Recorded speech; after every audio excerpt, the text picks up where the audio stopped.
an absolutely intense and brilliantly, beautifully acted show. They got some top drawer talent in it, and it is I'm excited. I think it's going to be really a big success for Sci-Fi. I hope it is, because then it would be a big success for me too, and that would be very nice. It would indeed. Can you name some of the actors? Maybe we recognize them. Oh yeah, the Hunters. I think, of course, Julian McMahon is in Hunters, and he does a terrific job playing a sort of unhinged version of my main character, who is also fairly unhinged, actually. And he is really extremely strong. And he's going to be, I think it's going to be very exciting. Brittany Oldford, yeah. And Nathan Phillips. Okay, let's just talk about them, okay? So Julian McMahon is going to be in it, and he plays McCarthy, a sort of unhinged version of my main hunter in my books. Brittany Oldford is a very interesting take on a character in my books called Diana, and I'm not going to go into why she's so interesting. Just remember this: she will convince you, without any makeup, without any rubber of any kind, more than anyone has ever on television, that she is really an alien. It's an amazing acting job. And that almost sounds scary. It is scary. It's wonderfully scary. She's just very powerful. I mean, the whole show is amazing. It's a real breakthrough for Sci-Fi, I think. I hope. Yeah, I'm not a big Sci-Fi channel fan, but this one is catching my attention really fast. Well, good. Keep catching. Everybody else, catch your attention too. Now, a large number of the Sci-Fi Channel shows are filmed in Canada, and let's be frank about it, save on production costs compared to the USA. But in this case, the team for Hunters, as you explained earlier, and maybe you can give us some more detail about it right now, went to Australia. It was filmed in Melbourne, and I'll tell you why. We had planned at first to film it here, but we needed jungle, forest, desert, and city, metropolitan area. And it's a TV series, not a movie, so you're not going to travel the whole operation from place to place unless you absolutely have to. Right. It changes the whole budget picture dramatically. Melbourne is the one city which has a good, solid infrastructure of sound stages and skilled professionals to make the series, that has all of those different types of location within driving distance. Yeah. So that's where we ended up. And it's also the birthplace of Australian cinema as well. Well, it is. It is absolutely, and the facilities available reflect that. Yeah. And it's a very cool place, and we were, it's an amazing place too, because you can literally go from a forest to a tropical jungle in the same day there, driving. Yeah. And most of the time when you're doing it, you're going through an incredible desert. It's wild. Well, if I ever begin to travel outside the United States, I think Australia is one of the places I would love to visit. Now you've really tempted me. Well, that kind of brings up the question in my mind is your effortless way of going from fantasy and science fiction, horror, and then having your own, some would say even horrific experiences in real life, obviously reflected in actually probably the start of the real major cultural meme of the alien gray, of course, the iconic cover of Communion. Do you find it difficult to be taken seriously in the nonfiction realm because you are so talented in the fiction realm?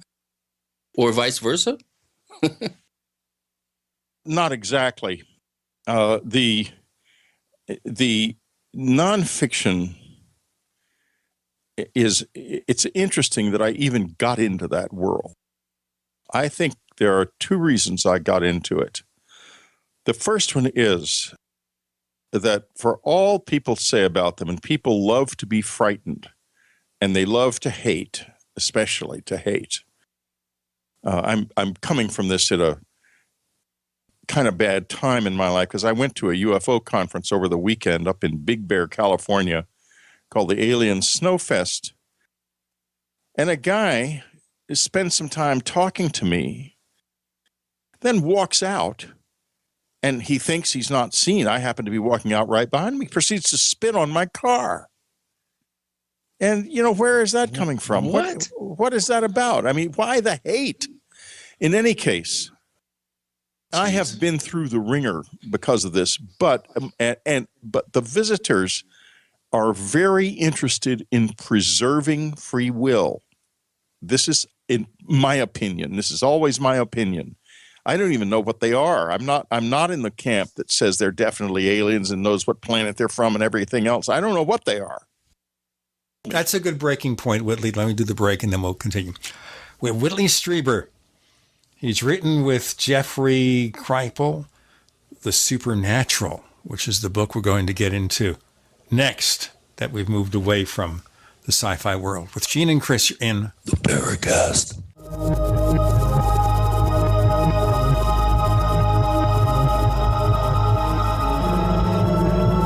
I know that a lot of our listeners are interested in UFOs, the issue of giant skeletons found in America, paranormal investigations, and what the top researchers think about such topics.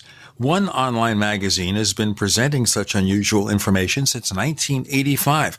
It is Alternate Perceptions Magazine at apmagazine.info. Use their search function to find articles on just about every topic imaginable. That's apmagazine.info. Do you need a website? Well, you can get a great deal on hosting services with Namecheap's legendary coupon code. They're offering substantial hosting discounts on shared hosting, business hosting, VPS hosting, reseller hosting, and even dedicated servers. Namecheap is preferred by millions. It's backed by a money-back guarantee. Use the coupon code LEGENDARY to cash in on the special deal at Namecheap.com, Namecheap.com. Hello, my name is Don Wiskin from HeartDrop.com, the distributors of Extendivite, the #1 heart drop that people have been raving about for years. Every February for the last 16 years, HeartDrop.com has had a Heart Month sale to help you stay heart healthy. For only $115 plus shipping and handling, you can get a 4-month supply of Extendivite in either liquid or capsule form to help you get started on your path to better health. Now is the time to stock up. Order what you need. Stay heart healthy all year with the #1 heart drop, Extendivite. To order your Extendivite, call 1-877-928-8822. That's 1-877-928-8822. Or visit our website, heartdrop.com. Extend your life with Extendovite. Water is the single most important thing your body needs, so you want to be sure it's the best for you and your family. Since 2005, thousands have depended on Berkey purified water. The Berkey Guy provides the lowest priced filtration systems in every size. For incredibly delicious water now and in an emergency, get to GoBerkey.com or call 877-886-3653. 877-886-3653. GoBerkey.com. This is a healthcare alert from the Pain Relief Hotline. If you, a family member, or a loved one suffers from knee, back, shoulder, or ankle pain and have Medicare as your primary insurance, we've got great news. You don't have to suffer any longer. You can immediately qualify for a pain-relieving brace at little or no cost to you by calling our 24/7 Pain Relief Hotline at 866-389-0620. Delivery is free and all paperwork is handled for you. If you are on Medicare and have knee, back, shoulder, or ankle pain, don't wait. You can qualify to immediately receive a pain-relieving brace at little or no cost by calling our 24/7 Pain Hotline now at 866-389-0620. Our representatives are standing by 24/7 to take your call and rush you your pain-relieving brace at little or no cost to you. Shipping is free and all paperwork is handled for you. Just call 866-389-0620. That's 866-389-0620. Again, 866-389-0620. Paid non-attorney spokesperson Adam Pulaski of the Pulaski Law Firm with principal office in Houston, Texas is the attorney responsible for the content of this ad. This ad is not legal advice, and the choice of a lawyer should not be based solely upon advertisement. Services may not be available in all states. Attention Xarelto users. If you or a loved one took Xarelto and suffered a serious bleeding event, you may be entitled to financial compensation. Xarelto is a popular prescription blood thinner used to prevent blood clots and protect patients from strokes. These serious bleeding events have led to numerous cases of hospitalization and even death. Phone lines are open 24/7. Call 800-261-0937. That's 800-261-0937. We'd like to hear from you. If you have a comment or question about the Paracast, send it to news@theparacast.com. That's news@theparacast.com. And don't forget to visit our famous Paracast community forums at forum.theparacast.com. I do want to tell you that we have a second radio show for you to listen to. It's called After the Paracast. After the Paracast can be whatever we want it to be, a wrap-up show, extended interviews, whatever. And to hear it, you have to be a member of the Paracast Plus. Go to plus.theparacast.com. That's plus.theparacast.com. We also offer some show transcripts. Start getting into the video thing. We offer the ad-free version of this show for those who don't like to scroll through ads. And then we even give you higher quality audio. So you can hear the perfect voices of Chris O'Brien and Whitley Strieber, and I'll kind of pass through. You know how things are. In any case, we welcome Whitley Strieber to the show. And Chris and he were focusing now on, obviously, the question about being this fiction writer and the fact writer. And I wanted to ask you here, because we don't have an endless amount of time and we have zillions of questions to ask. In writing the supernatural, can maybe, and this is going to ask you a 20-year question to refer to here, Whitley, and that is, from the days of communion to the days of supernatural, where do you think your thinking about the strange mysteries has gone? That is not a small question, obviously. It's worth about 3 episodes. But I just want to backtrack for a second and finish my answer to the previous question. Go ahead, because please. I feel it's important. And that is, the visitors, for whatever they are, whether it's a negative presence, a positive presence, or a presence we don't understand, which is what I think it is, they have done one thing, and very clearly, which is they have kept this all open. They chose me, not Carl Sagan, not some other authority. They chose somebody who was articulate and could make their case and tell their story, but who could also be rejected and disbelieved without any trouble. A horror novel. Where is my authority? None. Zero. Also, though, in my family, there is a deep connection to the Roswell incident in that one of my uncles was involved in the process of recovering and working on the debris from Roswell. So they were already involved with the family in some way, perhaps not he never reported any close encounters or anything that I know of, but we were somehow on their radar. And that's why I think I ended up in this. And I always think that if they had wanted to impose themselves on us, they would have done it already. They hang back, they sit quietly, they don't step forward because they're letting us make our own way with something that is actually incredibly difficult for a whole lot of reasons.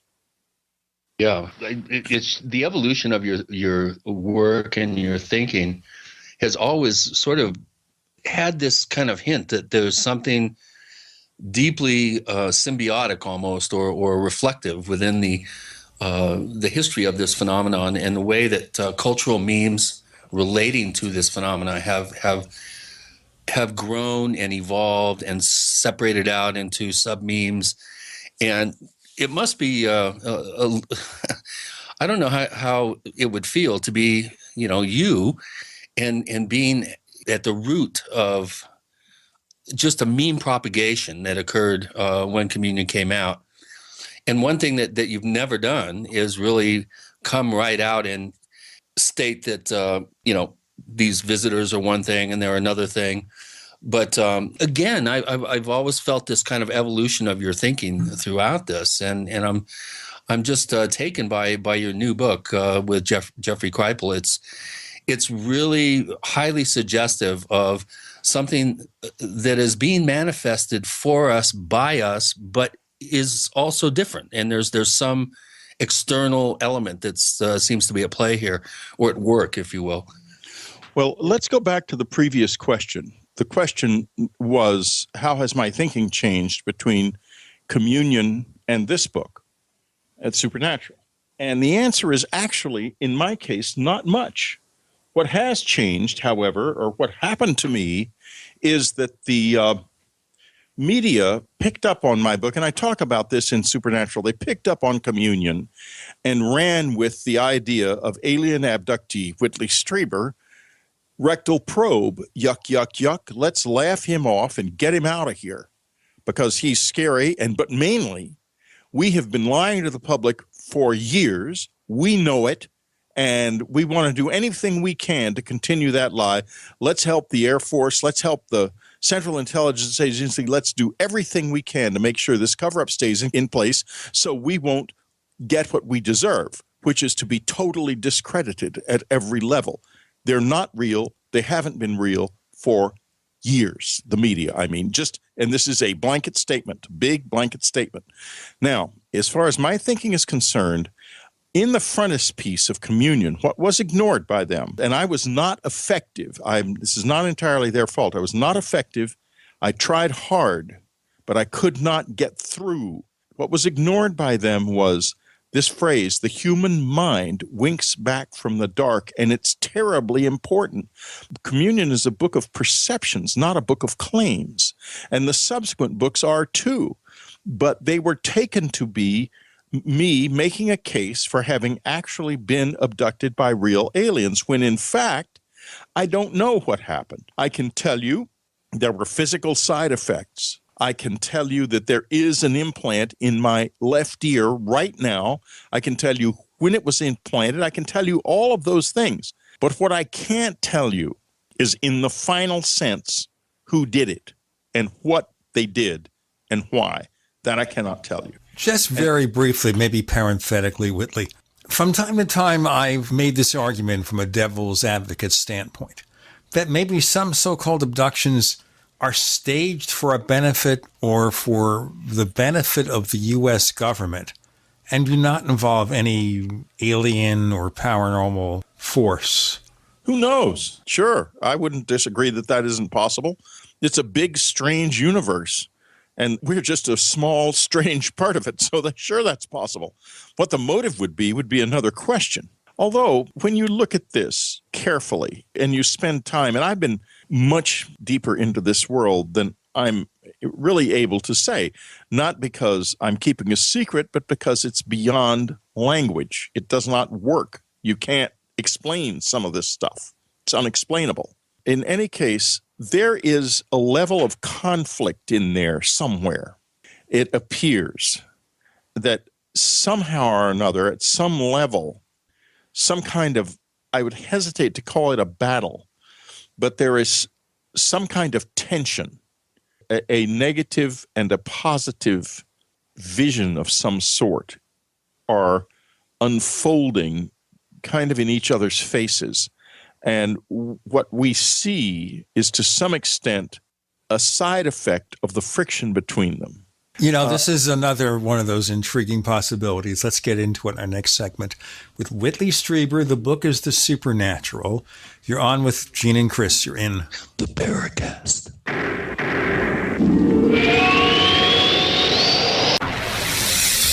You are listening to GCN. Visit GCNlive.com today. Removing bad taste and odor from your drinking water is easy. Removing the bad stuff you don't taste is what ProPure does best. Water the way nature meant it to be.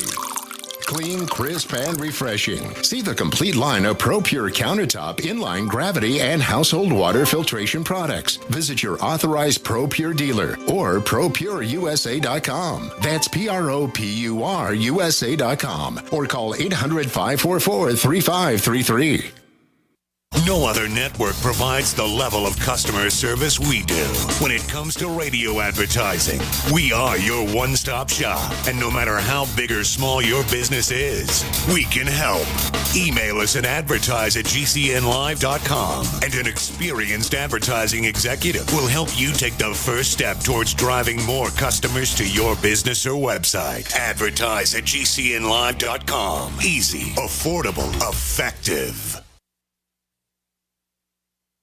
Ted Anderson telling you about Jordan Rubin's Beyond Organic Green-Fed Raw Cheddar Artesian Cheese featuring whole milk created through ancient dairy breeding, unpasteurized, untreated whole milk on the same farm the cows graze, containing natural sources of omega-3s, CLA protein, calcium, probiotics, and enzymes. I have never tasted cheese this good, and you need to try it. Contact your longevity distributor or call 877-878-4203 or go to gcnteam.com.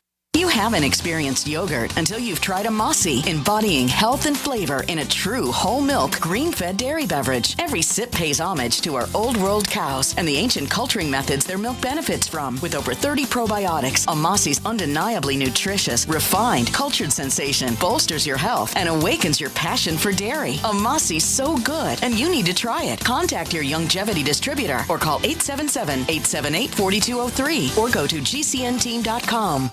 Today, more than ever, it's imperative that you protect your digital privacy. EDEC Digital Forensics, Signal Blocking, Anti-Radiation, Anti-Surveillance Faraday bags shield the contents of your phones, tablets, and key fobs from 4G, Wi-Fi, GPS, Bluetooth, NFC, and more. Find us at edecdf.com/radio or call us now at 805-222-4584. That's 805-222-4584. Radio listeners get 20% off your order. Hi, Peter Vaccaro for ParanormalDate.com. Are you looking for love in all the wrong places? Now you have a chance to change that by signing up for free at ParanormalDate.com. This incredible dating site puts people of like minds together. People who are interested in the strange, the unusual, mysteries, ghosts, UFOs, and the afterlife, and so much more. ParanormalDate.com was developed for you, people seeking a viable alternative to the other dating services. You can join for free by going to ParanormalDate.com, and if you decide you like it and want to connect with people, use the code GEORGE for a substantial discount. Mark Rawlings, president of ParanormalDate.com, says so many people hunger to share their experiences about the paranormal, the unexplainable, or the afterlife, and so much more, and this is the source for them to meet and share that common interest. So sign up for free at ParanormalDate.com, ParanormalDate.com, and use the code GEORGE if you decide to connect with someone you like. This is Dan Pilla. Do you owe the IRS money you can't pay? Are tax debts crippling you? I've defended people from the IRS for over 30 years. I've helped thousands, and I can help you too. I wrote the book on IRS settlement, and I'm telling you, there's no such thing as a hopeless case. Call 800-34-NO-TAX to finally get free of IRS debt. With the IRS's new programs, there's never been a better time to solve your problem. Call 800-34-NO-TAX. That's 800-34-NO-TAX, or my website, danpilla.com.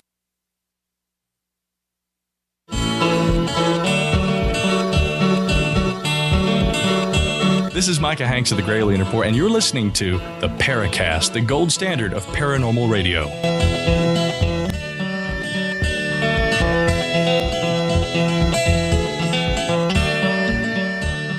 I want to thank you, Whitley Strieber, for one thing, and I'm getting over this virus, and it's been hard to concentrate, and you've kept me alert.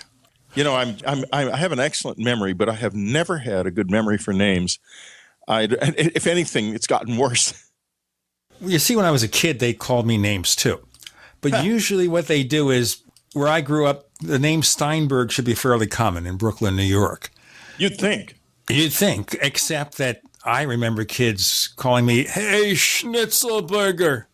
Yeah, but they were anti-Semites. That was part of it, yeah. Yeah, of course. Yeah. They didn't know any better.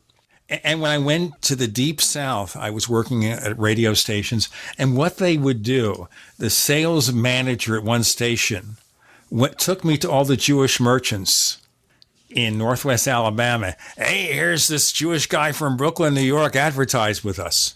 I'm serious. Jeez. Well, ouch. I'm not going to touch that one, boy. That's sticky down there. Prejudice. It's a crazy word. Let's go on. Chris? Well, I have an interesting question here that I'd like to ask Whitley. Whitley, we have a question thread at forum.theparacast.com where our really up to speed, bright, and very intuitive and extremely smart listeners, I must say. I learn a lot just by tuning into our own forums, and I do have kind of a bit of a background in this whole subject area, but we do have quite a number of questions for you. And one of the questions caught my attention, and it comes from Psychedelic Alchemist, who's been a forum poster for almost 3 years now. And he asks, or he mentions that he recently read a short passage in John Mack's Passport to the Cosmos that caught his attention. And it stated that you had been on a path to personal transformation through the Gurdjieff Foundation, coupled with intense meditation, before you became aware of your visitor experiences. So here is his, as he calls it, chicken and the egg question. Do you feel that your Gurdjieff work was a catalyst for your experiences, or did prior unknown experiences perhaps trigger your interest in a quest for transformation? That's the first question.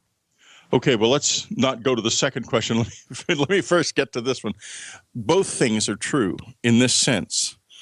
I'm pretty sure some extraordinary things happened to me when I was a child. At the very least, I was in some kind of a program as a very small child at Randolph Air Force Base that was, for whatever reason, extremely traumatic. I know it existed because a friend of mine, a very close friend to this day, was recruited for it. His parents were approached by a couple from the Air Force to recruit him for it, and he was actually sitting in the living room listening to the conversation when the recruitment effort was made. They mentioned a Skinner box, and his parents showed them the door. Unfortunately, my parents, either they didn't know what that was or they did not show them the door. And I was terribly traumatized. I think the trauma cracked the cosmic egg and made my mind accessible to things that aren't supposed to be real, that we normally just filter out. So I was open to this. And maybe I had visitor experiences as a child. I remember some things that suggest that, as I put in my book, The Secret School. Yeah, The Secret School. Actually, you go into quite a bit of detail about that. Oh, yeah. But here's the problem. An adult mind looking back on childhood memories and filling in the blanks. Is that accurate or not? There's no way to tell. There are a few little things in that book, though, that are accurate and that I can talk about in just a minute. Now, let's go forward, though, to the next part of the question, which is very important and which is one I'm almost never asked, because I don't make much of a thing about having been in the Gurdjieff Foundation and being in it. I am heavily involved, however, in Gurdjieff work and have been for nearly 50 years. That is a huge part of my close encounter experience, because the language of the work and the language of the visitors that they chose to, with which they chose to address me, are the same. And I understood what their approach to me meant because of my involvement in the work. It was a very important part of it. If I hadn't been in the work, I would have been completely at sea. I never would have understood to the depth that I have been able to understand anything close to it. And the reason is this. There are a couple of ideas in the Gurdjieff work, the idea of the law of 3 and the law of 7, which were addressed in my experience with the visitors numerous times.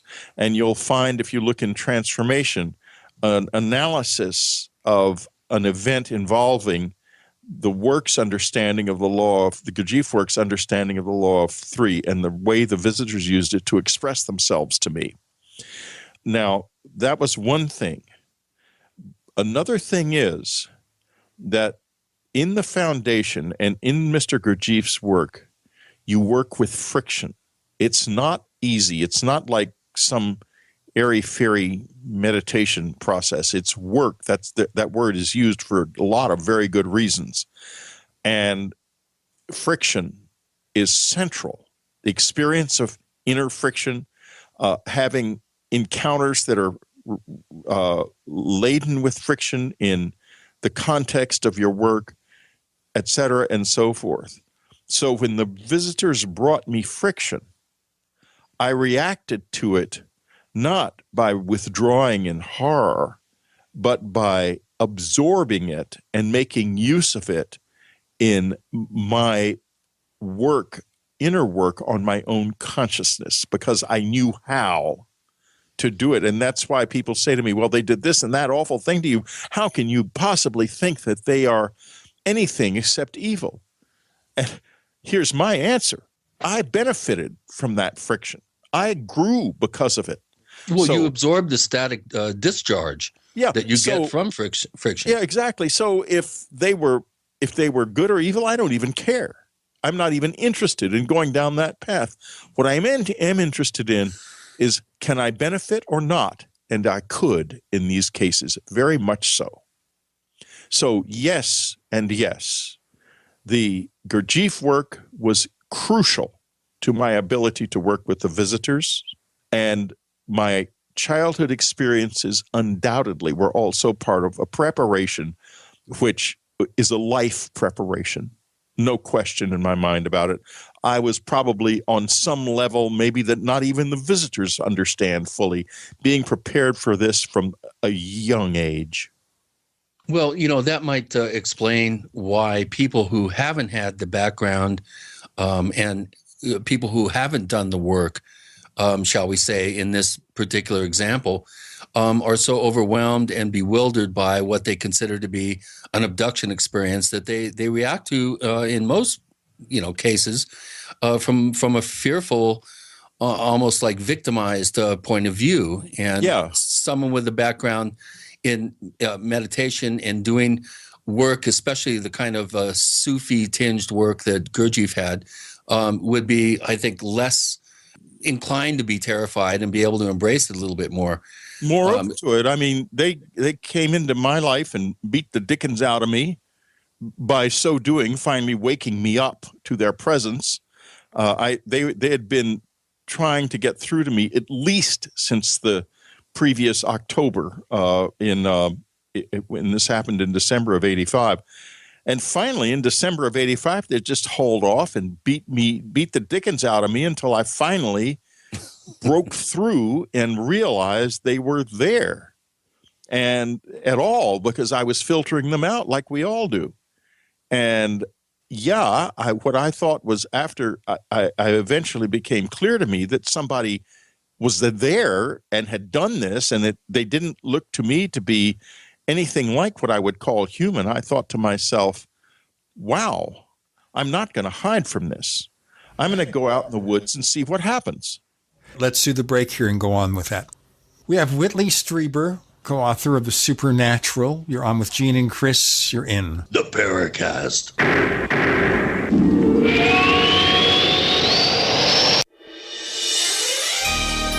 Thank you for listening to GCN. Be sure to visit GCNlive.com today. Conspiracy Journal is your #1 source for the hidden world of the weird and strange. We bring you thought-provoking and controversial material for free-thinking individuals who are seeking what is really going on in our world today. Some of this material may adversely affect you. Other pieces are meant to enlighten.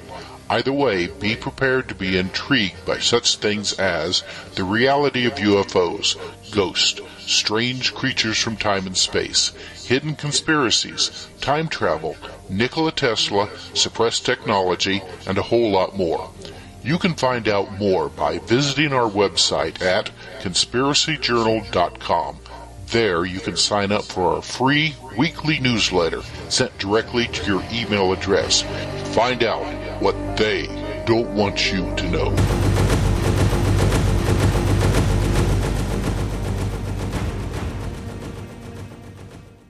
We use mobile devices right against our bodies every day, but growing scientific evidence has emerged showing serious health risks associated with exposure to EMF radiation emitted from these devices. The solution is Defender Shield, the most effective mobile radiation shielding ever developed. Defender Shield blocks virtually 100% of EMF radiation from cell phones, tablets, and laptops, and starts at just $64.99. Buy now at DefenderShield.com. For 10% off, use promo code GCN. DefenderShield.com, the worldwide leader in mobile radiation shielding. Are your Google search results killing you? Unflattering content in blogs, news articles, online reviews, social media, or other sources can jeopardize your reputation, your business, and your livelihood. Let Reputation.com help. Our patented technology will make the truth about you more visible while pushing down unwanted negative content. Improve your Google search results. Call Reputation.com at 1-800-831-0771 for a free consultation. That's 800-831-0771.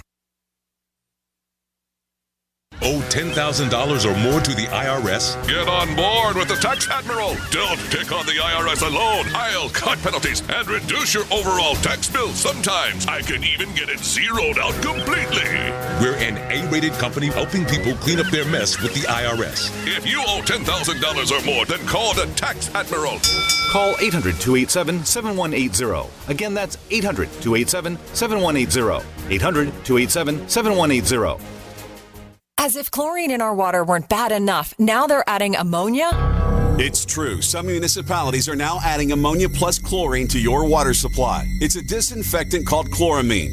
But with a trusted Big Berkey water filter, you can keep chloramine out of your water. New NSF EPA certified lab tests show EPA Berkey water filters remove chloramines, pharmaceuticals, BPA, pesticides, bacteria and viruses, all forms of fluoride, and much more. Big Berkey water filters are the original and most trusted on the market. The gold standard in water purification. And our filters last for years at less than 2 cents per gallon. Big Berkey, the one that's powerful enough to purify stagnant pond water. Get your Big Berkey today. Call 1-877-99-BERKEY or click BigBerkeyWaterFilters.com. That's 1-877-99-BERKEY. Big Berkey Water Filters, for the love of clean water.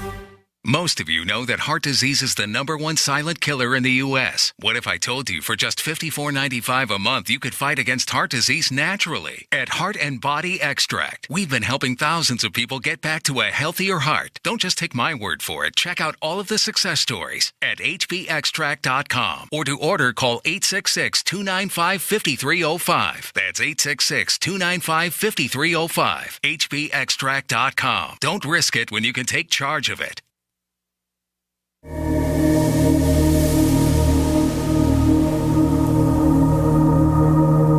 Hi, this is Tracy Torme, screenwriter producer. You're listening to Paracast, the gold standard of paranormal radio. Let's continue with Whitley Strieber on the Paracast. Whitley, you were in the middle of a very important answer to a question and a comment. I wanted you to continue. Well, I mean, they beat me up. I eventually figured out that this had been something real and that it was no normal experience. It could not be explained away. And so my choices were these. Did I hide from it, move back to the city, leave my cabin, maybe go to a psychiatrist or try to work it out in a more conventional way? Did I just ignore it? Did I join a UFO abductee group and sit around saying how horrible they are and how dreadful what they did to me was, et cetera, or go for it? I went for it. I saw what they had done. I saw the way I could use the trauma and the friction of it in my inner work, in my Gurdjieff-related inner work, because I'd done that for years, at that point, for 15 years in the foundation. I had been working, going against myself and working in all kinds of different ways, never as intensely as this. I mean, boy, I'm telling you, 15 seconds with the visitors, 15 years in the work. Believe me, it ain't easy. You know, when you were talking briefly in passing about so-called UFO abduction groups, and we know that there are some abduction researchers out there, and I'll mention one because when we had him on the show, we had people going berserk, and that was Dr. David Jacobs. And his point of view being that the aliens, because he thinks they're aliens, are creating this human hybrid race that's going to eventually take us over. That ET is here to take us over, which sounds more like the sci-fi novel than anything. Well, how do you approach that? How do I approach it? As being an unlikely possibility, but at the same time, if they are here, if there are aliens here on that level, and something is here on that level, I'm not so sure they're aliens as we conventionally understand them, but I wouldn't be at all surprised if they weren't affecting the human genome, but probably in ways that we don't fully understand, and I'll tell you why. One thing that we are doing to ourselves right now is we are deciding we don't have souls. We are on a path to soul blindness. It sounds to me like you've been watching the Republican presidential debates. I don't follow politics much, although I will tell you what will happen in this campaign. In all likelihood, if Bernie Sanders wins and one of the far-right Republicans wins, then Bloomberg will enter the race. There will be a three-way race. There will be a tie in the Electoral College in the sense that no one candidate will get a majority in the Electoral College, and it will be up to Congress to decide who the next president is, and Congress will be able to choose from among the three candidates. They will choose Bloomberg. So that is probably what will happen. I think. Wow, you heard it here first, folks. If things continue the way they are, that's what will happen, because unless Hillary Clinton can win, and if it's a fight between Ted Cruz and Hillary Clinton, or Ted Cruz, Hillary Clinton will win easily. Trump, Clinton probably will win. If it's just Bernie Sanders versus Ted Cruz or Donald Trump, it's anybody's guess. So let's not talk politics. And as far as who should win, I have no desire to say anything about that publicly. That's not my brief. No dog in the fight. I have no dog in the fight. No. Well, it's I think more than any election really in the past 40 years, this is definitely the year of the outsider. No question. Well, yeah, so far. By the way, with regard to Hillary Clinton and disclosure, since I'm sure that some of the listeners are thinking about that now that this has been brought up. Right. Remember what she said. She did not say, I will disclose the truth about UFOs like Jimmy Carter said until the Air Force got a hold of him and shut him up for the rest of his life, I would think. She said, I will get to the bottom of it.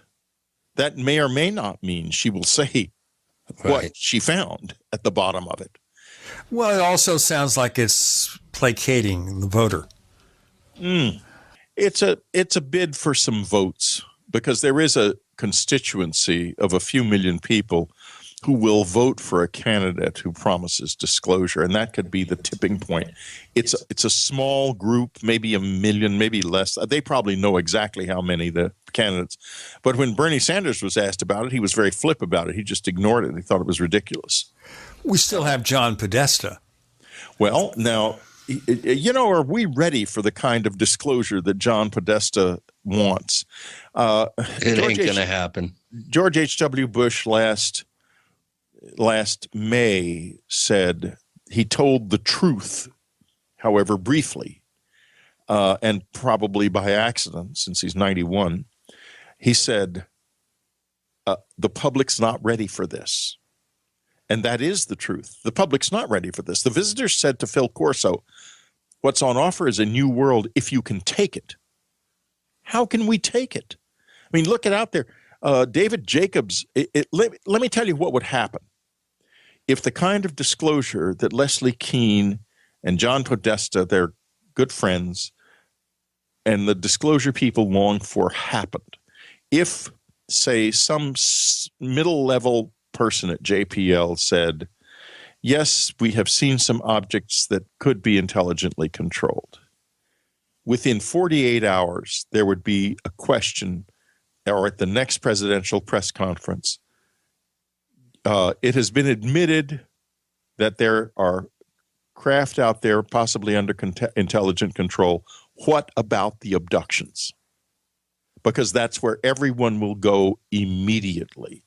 And all of a sudden, the media, when the president says, well, we don't know anything about that, or we're not sure that's even happening, the media is going to run, not walk, to the most sensationalistic, most scary, most ratings-producing possible abduction people. And all of a sudden, people like David Jacobs will have not an audience of 300 people at a UFO conference, but an audience of 50 million people. All of a sudden, is that going to work out? It's not going to work out is the answer. And I think the visitors know that very well. And so I think it's highly unlikely that there will be disclosure, because I don't think that we have anything to do much with whether or not there's disclosure. I think it's up to them. How much of this secret do you think the government really knows, if anything? I don't think they know as much as we'd like to believe. I think they know there are objects flying around, and they probably do have some materials, because my Uncle Mickey said they did, and he was there. And General Exon, Arthur Exon, who was also there, told me in great detail about it. So, yeah, they've got materials. And Robert Sauerbacher, the metallurgist, said that told me a little bit about it, too. So that he had worked on some of these materials, apparently, that Jesse Marcel and so forth gathered, and that went to Wright Field and then into the metallurgy community.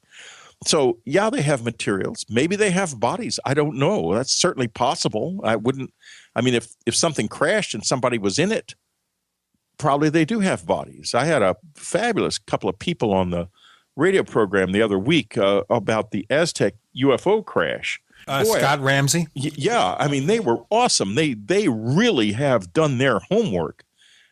And so, yeah, I think it's possible they do know a lot about it. But here's the problem. It gets back to my comment earlier about us going soul blind. We don't believe in the soul, but let me tell you something. It exists. It's real. It's why we're here. And not only that, in the level of second body, which is what we call the soul, there is an elaborate world. And this is the core, part of the core of supernatural. A real world. We're embedded in it in the physical. The physical is much smaller than this other world. And not only that, it is richly endowed with technologies that we can't even begin to imagine or understand.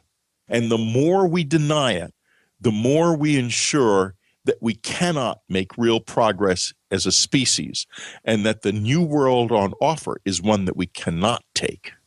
Sounds like a world of self-discovery, and we'll get into more of that quest with Whitley Strieber, co-author of Supernatural. Let me remind you, listeners, we have that second radio show after the Paracast, part of the Paracast Plus. Go to plus.theparacast.com. That's plus.theparacast.com for more. With Gene and Chris, you're in the Paracast.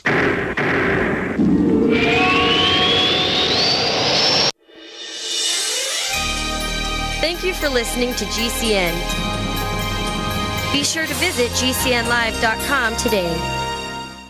Attack of the Rockoids has been well received by critics and readers alike. It's a thrill-a-minute story you'll never forget.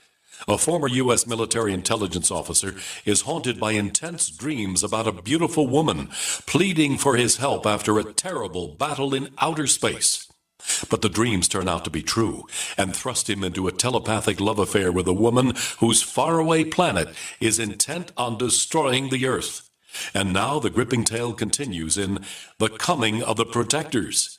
It's the second book of the Rockoids trilogy, a galaxy-spanning adventure that pits our hapless heroes against powerful, fanatical enemies that threaten the lives of freedom-loving beings everywhere.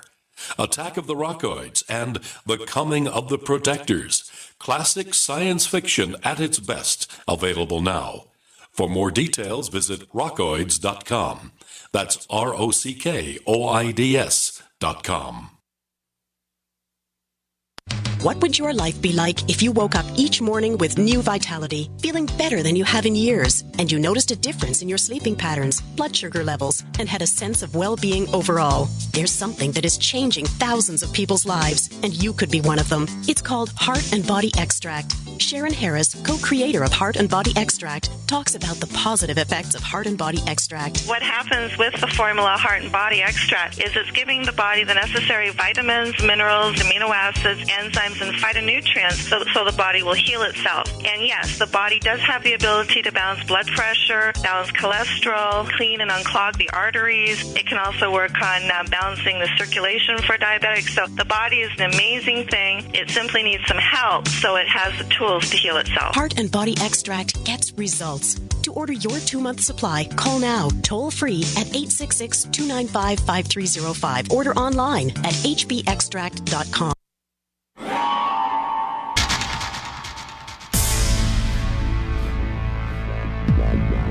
Welcome back to the Paracast, the gold standard of paranormal radio. And now, here's Gene Steinberg.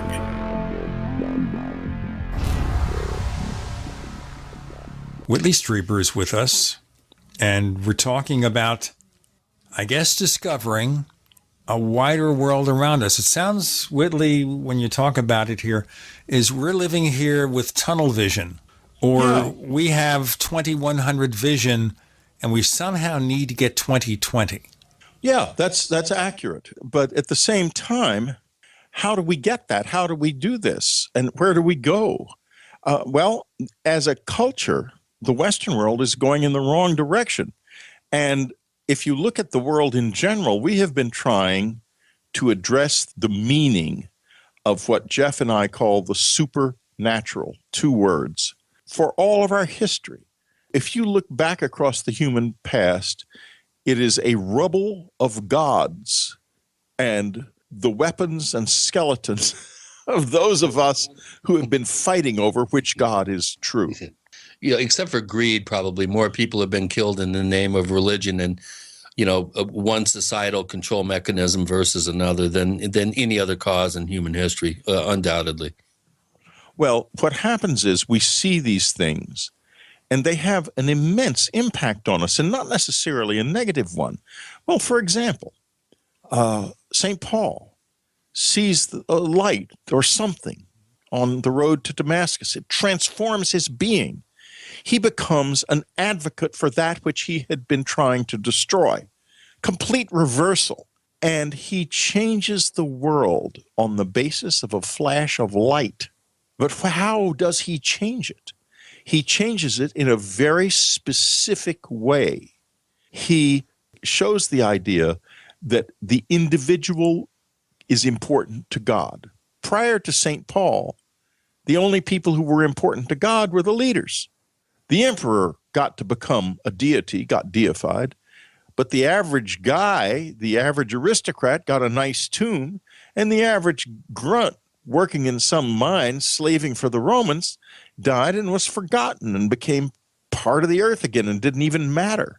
But suddenly there is this one man walking from city to city across the Mediterranean basin, walking out an unknown man in the middle of these cities and saying that you do matter to God. You do matter, and you must love each other, and you must be compassionate because God cares and God is interested in you. Then, fast forward 300 years, here comes St. Augustine, another hellraiser who suddenly has a conversion. He proceeds to write The City of God, the most important book in the history of Western thought. It is the most important book in the history of Western thought because it identifies the individual and the borders of the individual and says that every individual is important. The Founding Fathers had read it carefully. You can see it reflected in the Declaration of Independence and the Constitution. That and much Masonic literature, which also reflects the city of God. So, yeah, we don't get it right with our religions, but we get it somewhat right every time. What Jeff and I want to do, are saying, is now it's possible to go beyond that and to look at this presence objectively, We have the academic tools to look at its influence in our world across the past. We have the scientific tools to look at how it functions in our world now. Instead of saying, oh, ghosts aren't real, aliens are BS, et cetera, let's say this. There are people reporting these effects. So what are they reporting? Let's look and see. Instead of saying, because it doesn't fit our very narrow Newtonian worldview, which obviously is not true. It's not untrue. It's not completely accurate. If it doesn't fit that, then let's see what it is. Let's take a look. Why not? And there's tremendous resistance in the scientific community and in the academic community to just taking an objective look at it. We have the tools. We certainly do. And this leads me to, I think, a very good question for this point in the conversation that's posted by William Stratham. And he says, Mr. Strieber, I've read that you're a practicing Catholic, and even if not, perhaps you care to respond. For background, the New Testament book of Acts, chapter 26, verse 18, says Jesus sent Paul to turn people from, quote, darkness to light and from the power of Satan to God, unquote. Now, your work of imagining and writing horror stories like Night Church about Satanists meeting in a Catholic church in Queens surely must have had some sort of impact on your life. And he's wondering, do you think your imaginary work on dark novels exposed you to something real? And if so, what is the relationship in the supernatural world, as you and Jeffrey talk about? What is the relationship between Jesus and Satan, that dichotomy, and the strange communion entities you've reported? And he goes on to ask about, do you think Satan is an external agent or merely a human mental construct? And at some point, I think Mike Cleland, in his recent book on owls and synchronicity, said that you believe that grays are submitted to God. Why do you believe that? Is this all grounded through kind of a Judeo-Christian thing, or? Well, again, it's a complex question. I just interviewed Mike Cleland on Dreamland a couple of weeks ago about his book, and it was quite a good interview. He's an interesting man. Yes, we had him on a few weeks ago, too. Yeah. So, and he's got a lot to say in that book that's worth reading. So now I'm going to simplify this question and my response to it.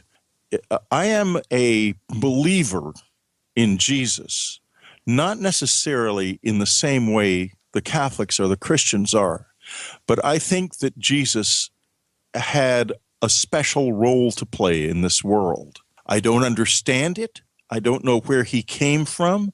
I don't know if he even knew the role he was playing, but he played it, and St. Paul did too.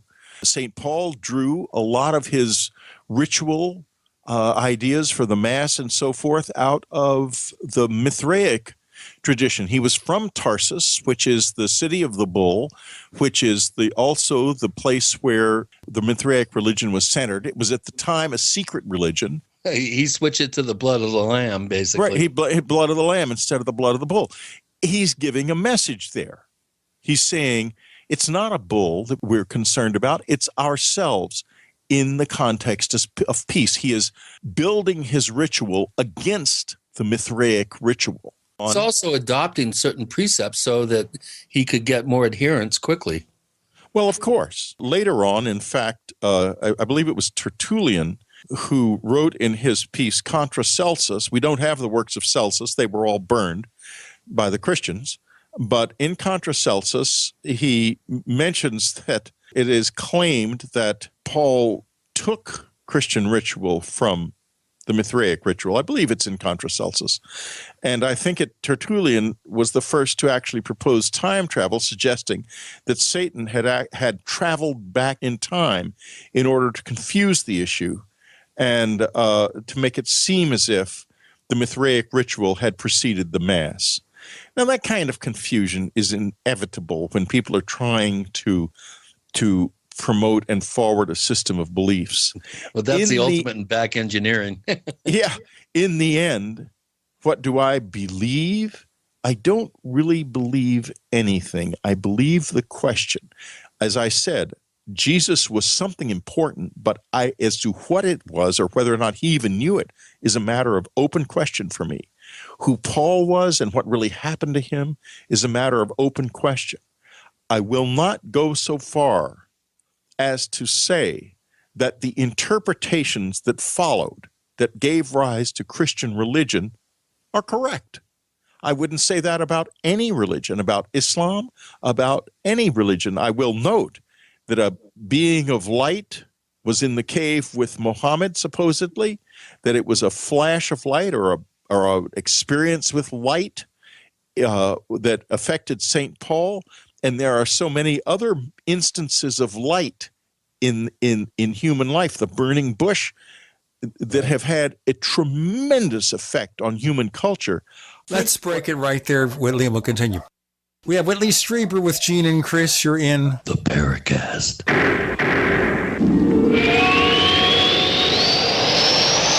Do you need a website? Well, you can get a great deal on hosting services with Namecheap's legendary coupon code. They're offering substantial hosting discounts on shared hosting, business hosting, VPS hosting, reseller hosting, and even dedicated servers. Namecheap is preferred by millions. It's backed by a money-back guarantee. Use the coupon code LEGENDARY to cash in on the special deal at Namecheap.com, Namecheap.com. First came Attack of the Rockoids, and it was a critically acclaimed success. And now there's The Coming of the Protectors. A former military intelligence man is contacted by a space woman in a dream that turns out to be a nightmare because evil forces on her distant planet are planning to conquer the Earth. This is gripping science fiction of the classic kind. Attack of the Rockoids and The Coming of the Protectors. Find out more at rockoids.com. That's Rockoids, ROCKOIDS.com. I'm Nick Soboleski, a Select Quote agent with a true story that could save you hundreds of dollars a year. A woman named Linda just called. Her husband, Ray, has a $300,000 group life insurance policy, but is changing jobs and can't take it with him. Well, I impartially shopped the highly rated term life insurance companies we represent and found Ray, who is 41 and takes medication to control his cholesterol, a 10-year, $500,000 policy for under $26 a month. That's almost twice the coverage for less than half of what he had paid. If SelectQuote hasn't shopped for your life insurance, you're probably paying too much. For your free quote, call 1-800-403-4885. That's 1-800-403-4885. 1-800-403-4885. Or go to SelectQuote.com. We shop, you save. Get full details on the example policy at SelectQuote.com/commercials. Your price could vary depending on your health, issuing company, and other factors. Not available in all states. My dad was 59 when he collapsed from a heart attack late last year. Just this past August was when we spread his ashes on the St. Croix River. I loved my dad, but boy was he stubborn. He hadn't been to the doctor in over 25 years. His excuse? He simply couldn't afford it. He wasn't a rich man by any means. At less than $107 per month, LibertyOnCall.org would have been the perfect alternative for my father. Don't wait. Go to LibertyOnCall.org right now, for not just your sake, but for the sake of your loved ones. Again, that's LibertyOnCall.org. Hi, Peter Vaccaro for ParanormalDate.com. Are you looking for love in all the wrong places? Now you have a chance to change that by signing up for free at ParanormalDate.com. This incredible dating site puts people of like minds together. People who are interested in the strange, the unusual, mysteries, ghosts, UFOs, and the afterlife, and so much more. ParanormalDate.com was developed for you, people seeking a viable alternative to the other dating services. You can join for free by going to ParanormalDate.com, and if you decide you like it and want to connect with people, use the code GEORGE for a substantial discount. Mark Rawlings, president of ParanormalDate.com, says so many people hunger to share their experiences about the paranormal, the unexplainable, or the afterlife, and so much more, and this is the source for them to meet and share that common interest. So sign up for free at ParanormalDate.com, ParanormalDate.com, and use the code GEORGE if you decide to connect with someone you like. Most of you know that heart disease is the #1 silent killer in the U.S. What if I told you for just $54.95 a month you could fight against heart disease naturally? At Heart and Body Extract, we've been helping thousands of people get back to a healthier heart. Don't just take my word for it. Check out all of the success stories at hbextract.com, or to order, call 866-295-5305. That's 866-295-5305. hbextract.com. Don't risk it when you can take charge of it. We'd like to hear from you. If you have a comment or question about the Paracast, send it to news@theparacast.com. That's news@theparacast.com. And don't forget to visit our famous Paracast community forums at forum.theparacast.com. We have Whitley Strieber, co-author of The Supernatural with Gene and Chris, and Whitley was in the midst of an answer. I do want you to continue. Yeah, beams of light, burning bushes. Yes. That's real riveting stuff if you're into Old Testament kind of descriptions. We can conclude from these incidents of light throughout the history of the human species that light has something to do with the formation and evolution of culture, and takes us in the direction of belief, and in the case of the Christian world, in the direction of the value of the individual, which is at the core of Western civilization. This is why I was humanism. I mean, that's, Yes, exactly. Well, Whitley, you are sitting at a quincunx of meme propagation, and, you're grounding this in, I think, languaging and terms that the average person in the West can understand. But someone who wants to play devil's advocate would say, well, that was the Middle East, and, these beings of light could have been, one of 12 different types of jinn. There's a whole incredible pantheon of paranormal entities that exist in the Middle East, in the traditions and mythology of the Middle East.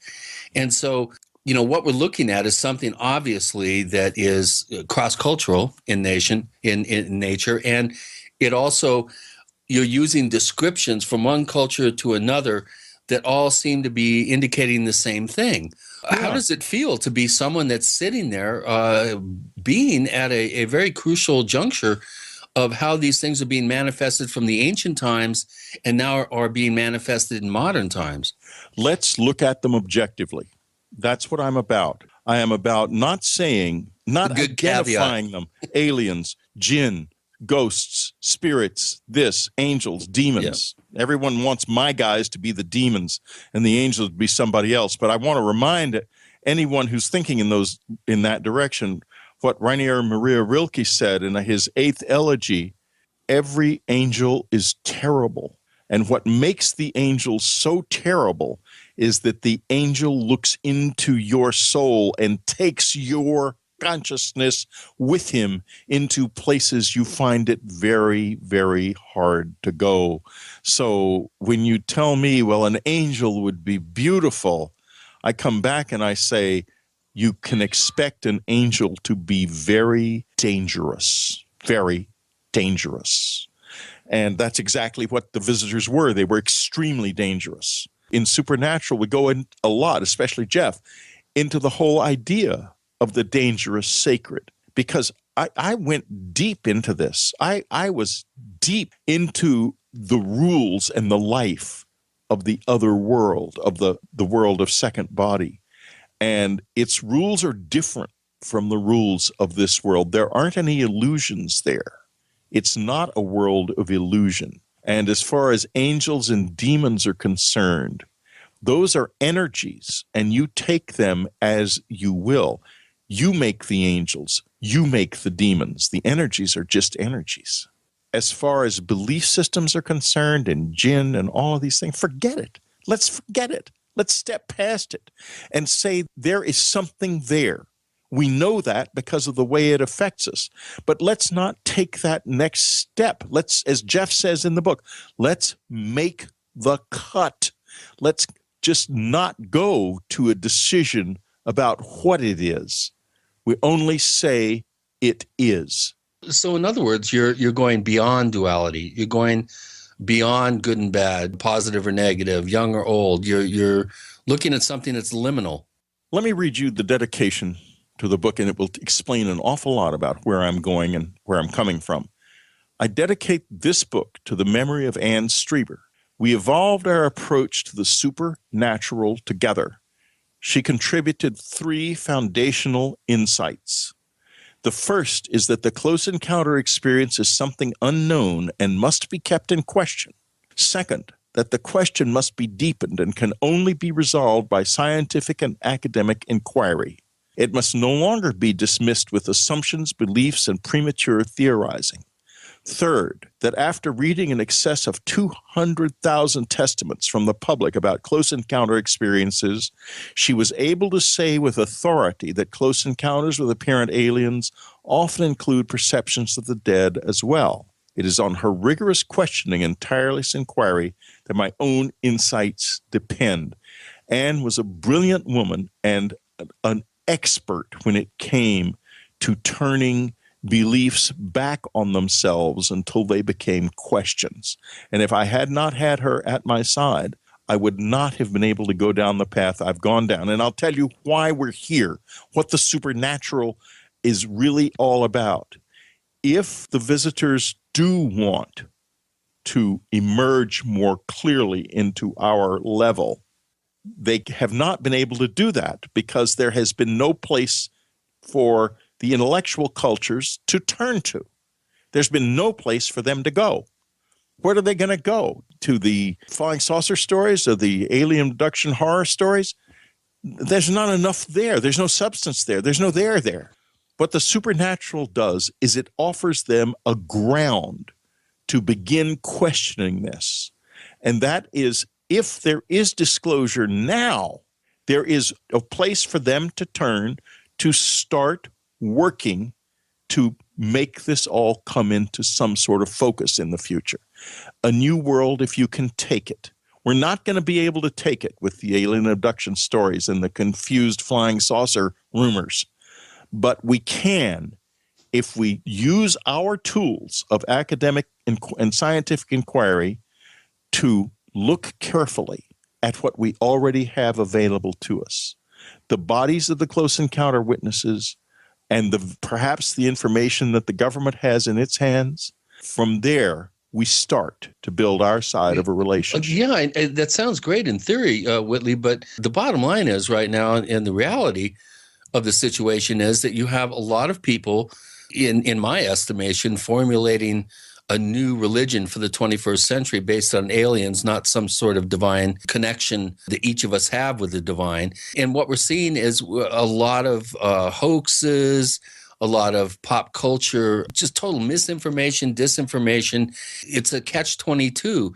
The more this evolves into a pop culture sort of realm, a very superficial realm, the less likely it is for academia and the scientific community to want to be involved. This is third-rail subject matter right now. And unless the visitors, for lack of a better term, make themselves known, it is going to continue down the road of disenfranchisement, marginalization. We're pushing the scientific community and the academic community and the philosophic, wonderful wisdom that we have in our cultures, we're pushing them away from the subject matter. And a book like yours is very interesting because what it does is it creates that pop culture phenomenon in many ways. So I'd like to know what we can do to attract the scientific and academic communities to this very, very important issue. With Gene and Chris, you're in the Paracast.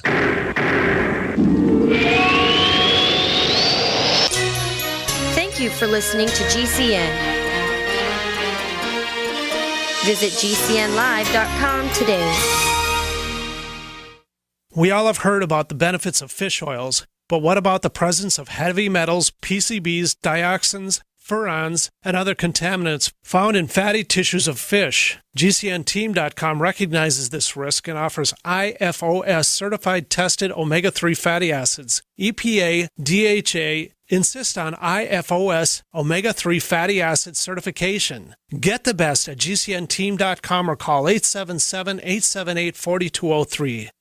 This is Rick Ossick, president of Famous Footwear. Our company is working together with the March of Dimes through March for Babies to raise money and awareness about the serious problem of premature birth in the U.S.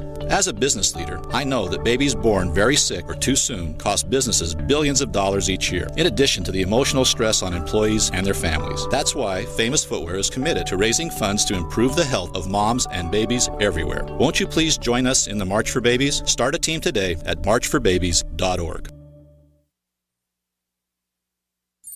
Hi, I'm Dr. Joel Wallach, the Dead Doctors Don't Lie guy, formerly Air Force Lieutenant Colonel, Air National Guard and Reservist. I'm looking for veterans, active duty military personnel to join the 90 for Life crusade to save America. She needs your skills, courage, and loyalty more than ever. Contact GCNteam.com. Because of the financial and healthcare collapse, veterans are currently struggling finding jobs. Frustrated looking for a job? Change your tactics. Join the 90 for Life crusade to save America. Start a healthcare business with FDI Longevity 90 for Life crusade. Contact GCNteam.com immediately. We're looking for military specialists who can use a computer and communicate information and execute a battle plan. Join the admirals, Navy SEALs, Marines, pilots, Army officers, military police, sheriffs, police officers, firemen, and first responders already enrolled in the 90 for Life crusade. Contact GCNteam.com now. FDI Longevity will help you apply your military skills to the task of saving America through health and financial programs. Contact GCNteam.com. Enlist in GCNteam.com and save America.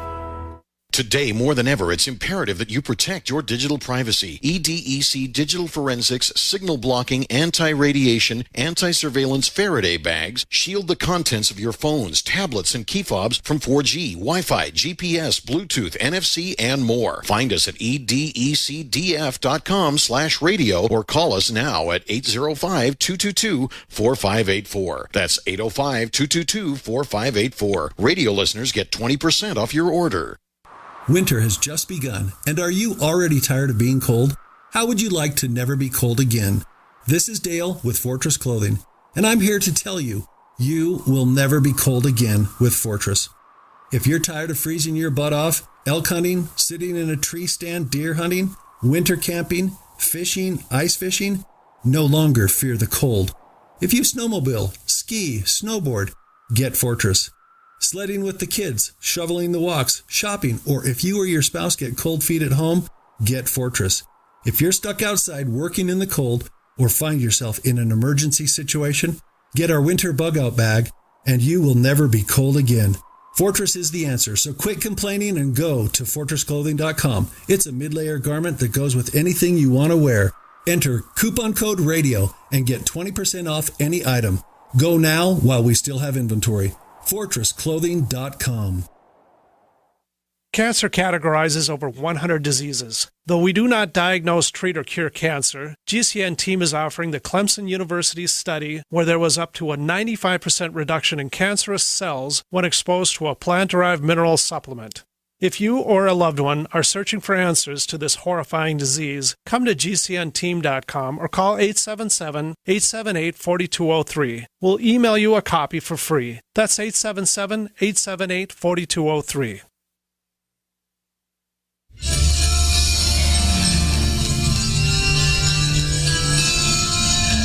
Hi, this is Bryce Abel. I'm the producer of Dark Skies, the co-author of AD After Disclosure, and you are listening to the Paracast, the gold standard of paranormal radio.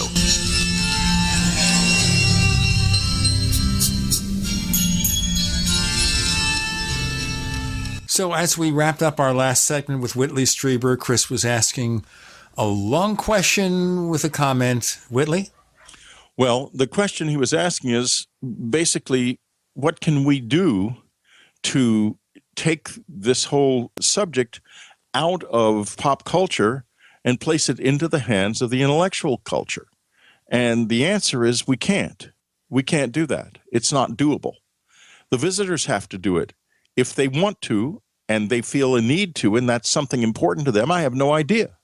But what Supernatural and the book before it Solving a Community Enigma do is they give a ground to the intellectual culture, which if you read through them, the 2 books, it's a blueprint of where to start with this.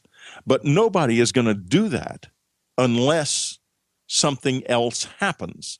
There has to be that tiny little bit of disclosure that I talked about earlier. And now, instead of the media running to the White House and saying, what about the abductions, when that will happen?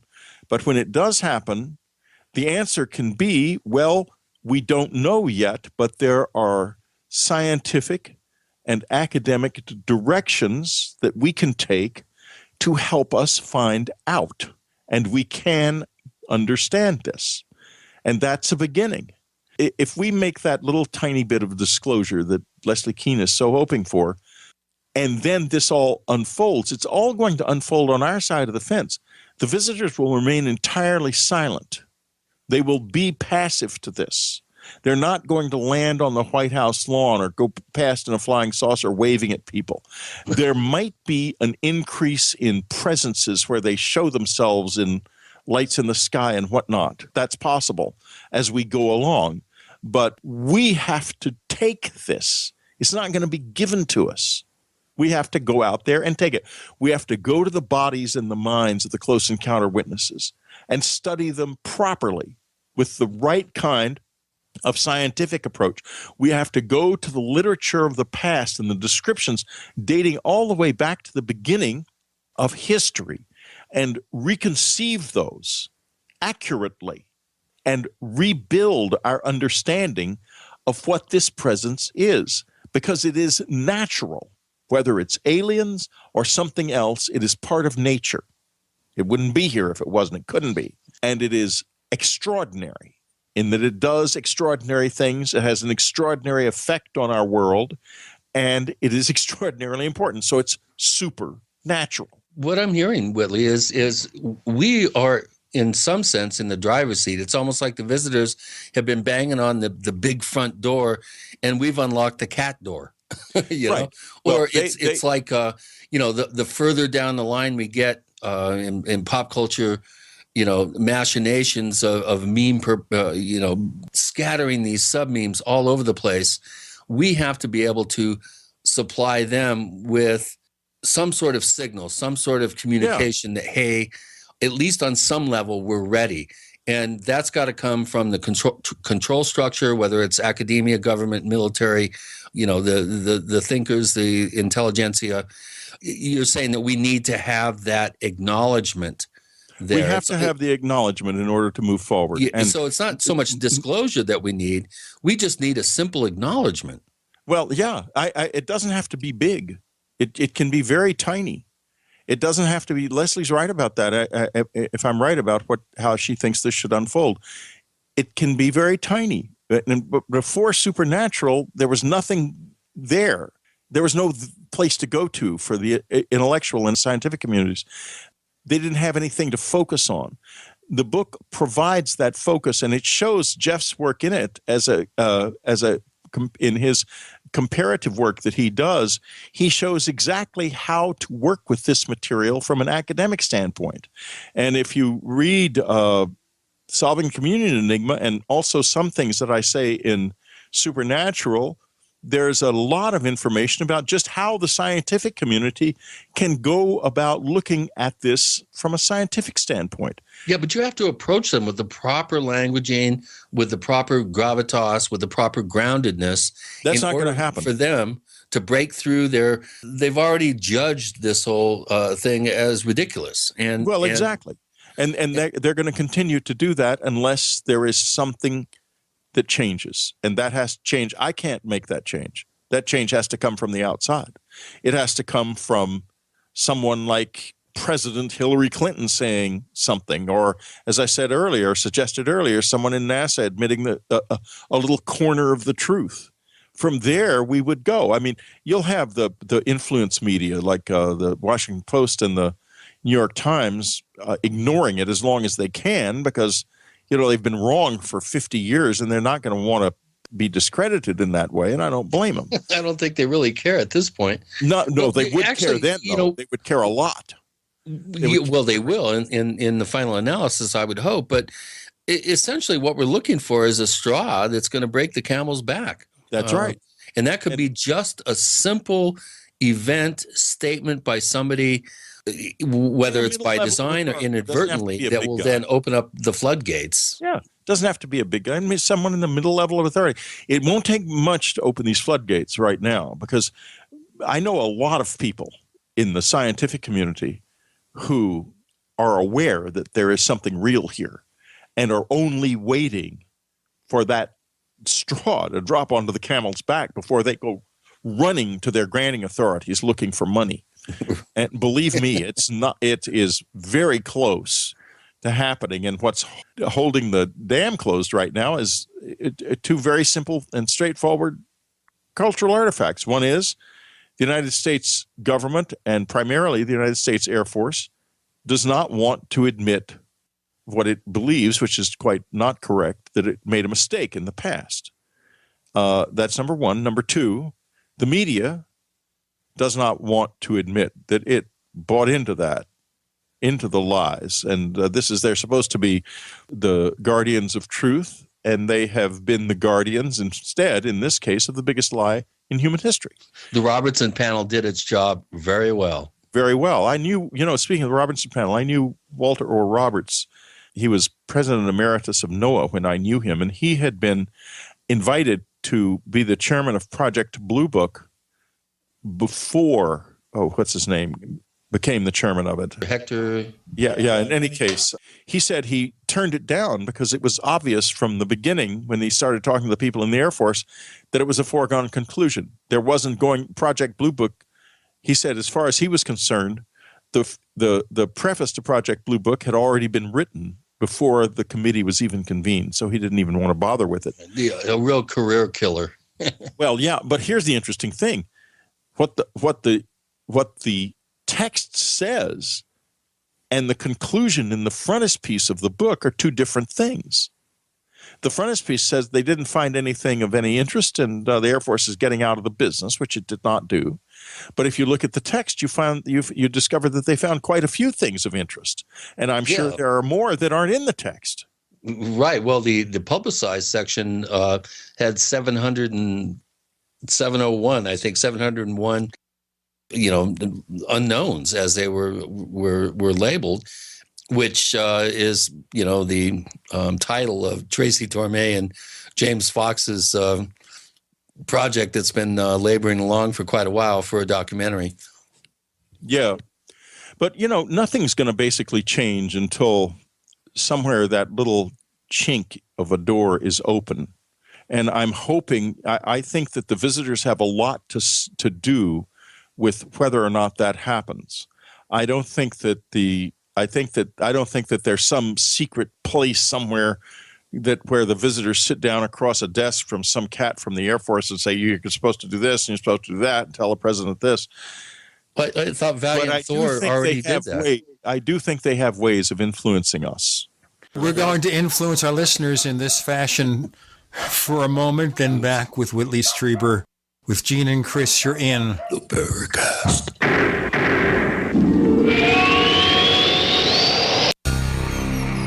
Thank you for listening to GCN. Visit GCNlive.com today.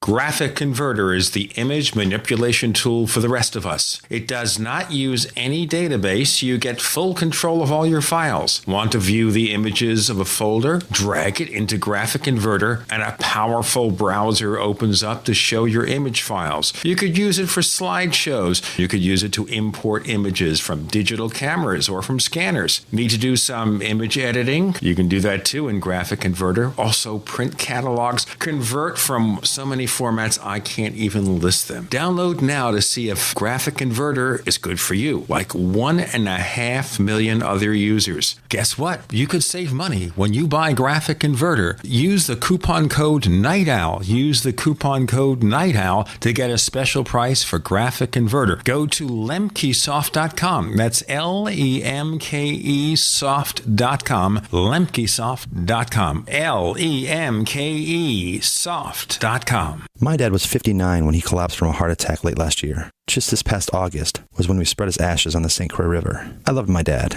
but boy was he stubborn. He hadn't been to the doctor in over 25 years. His excuse? He simply couldn't afford it. He wasn't a rich man by any means. At less than $107 per month, LibertyOnCall.org would have been the perfect alternative for my father. Don't wait. Go to LibertyOnCall.org right now, for not just your sake, but for the sake of your loved ones. Again, that's LibertyOnCall.org. Owe $10,000 or more to the IRS? Get on board with the Tax Admiral. Don't pick on the IRS alone. I'll cut penalties and reduce your overall tax bill. Sometimes I can even get it zeroed out completely. We're an A-rated company helping people clean up their mess with the IRS. If you owe $10,000 or more, then call the Tax Admiral. Call 800-287-7180. Again, that's 800-287-7180. 800-287-7180. Paid non-attorney spokesperson Adam Pulaski of the Pulaski Law Firm with principal office in Houston, Texas is the attorney responsible for the content of this ad. This ad is not legal advice, and the choice of a lawyer should not be based solely upon advertisement. Services may not be available in all states. Attention Xarelto users. If you or a loved one took Xarelto and suffered a serious bleeding event, you may be entitled to financial compensation. Xarelto is a popular prescription blood thinner used to prevent blood clots and protect patients from strokes. These serious bleeding events have led to numerous cases of hospitalization and even death. Phone lines are open 24/7. Call 800-261-0937. That's 800-261-0937. Are you tired of commuting to a job that makes someone else rich? Working harder than ever, but getting nowhere? Do you hate spending hundreds of dollars every week on daycare? Having someone else raise your children? With our opportunities, you can start earning money as soon as next week. You get to be the boss, work from home, and live a happier life. At Be the Boss Network, you'll find hundreds of work-from-home opportunities that you can literally start today and be earning money as soon as next week. Go to freedom106.com and start earning money as soon as next week. You get to be the boss. Get out of the rat race. Work from home. Go to freedom106.com right now and change your life today. That's freedom, the number 106.com. Go to freedom106.com and start earning money as soon as next week. You be the boss. Go to freedom106.com.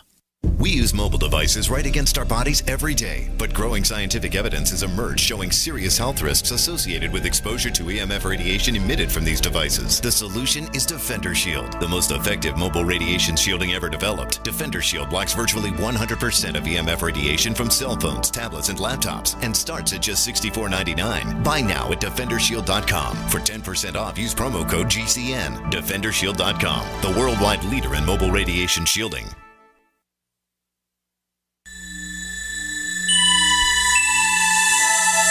This is Jacques Vallée. You're listening to the Paracast, the gold standard of paranormal radio.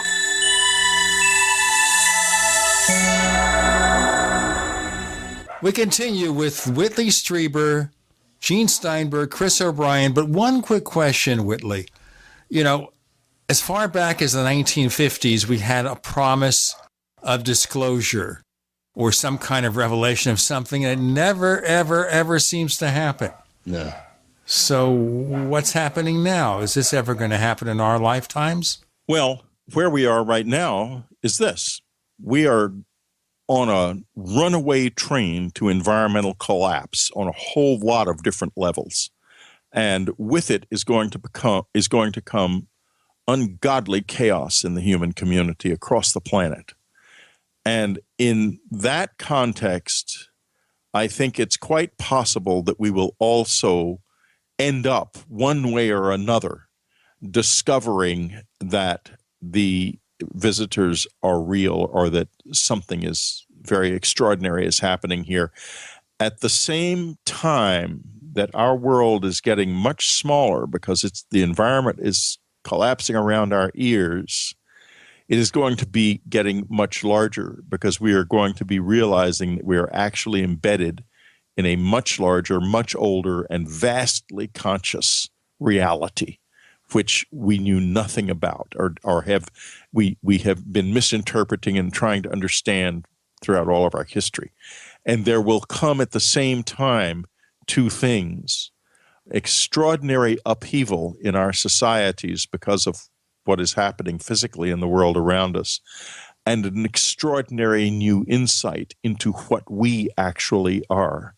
It is the energy of this dichotomy of these two things happening at the same time is going to be absolutely amazing. And it's quite possible that the magnetic field of the planet will go into a state of chaos then, too. You talk about interesting times. It'd be hard to think of times that could be more interesting than what appears to be on its way. I absolutely agree. In fact, my recent book, Stalking the Herd, looks at the role of cattle. We were talking about the Mithraic cults and bull worship and cattle worship earlier. We just briefly touched on that.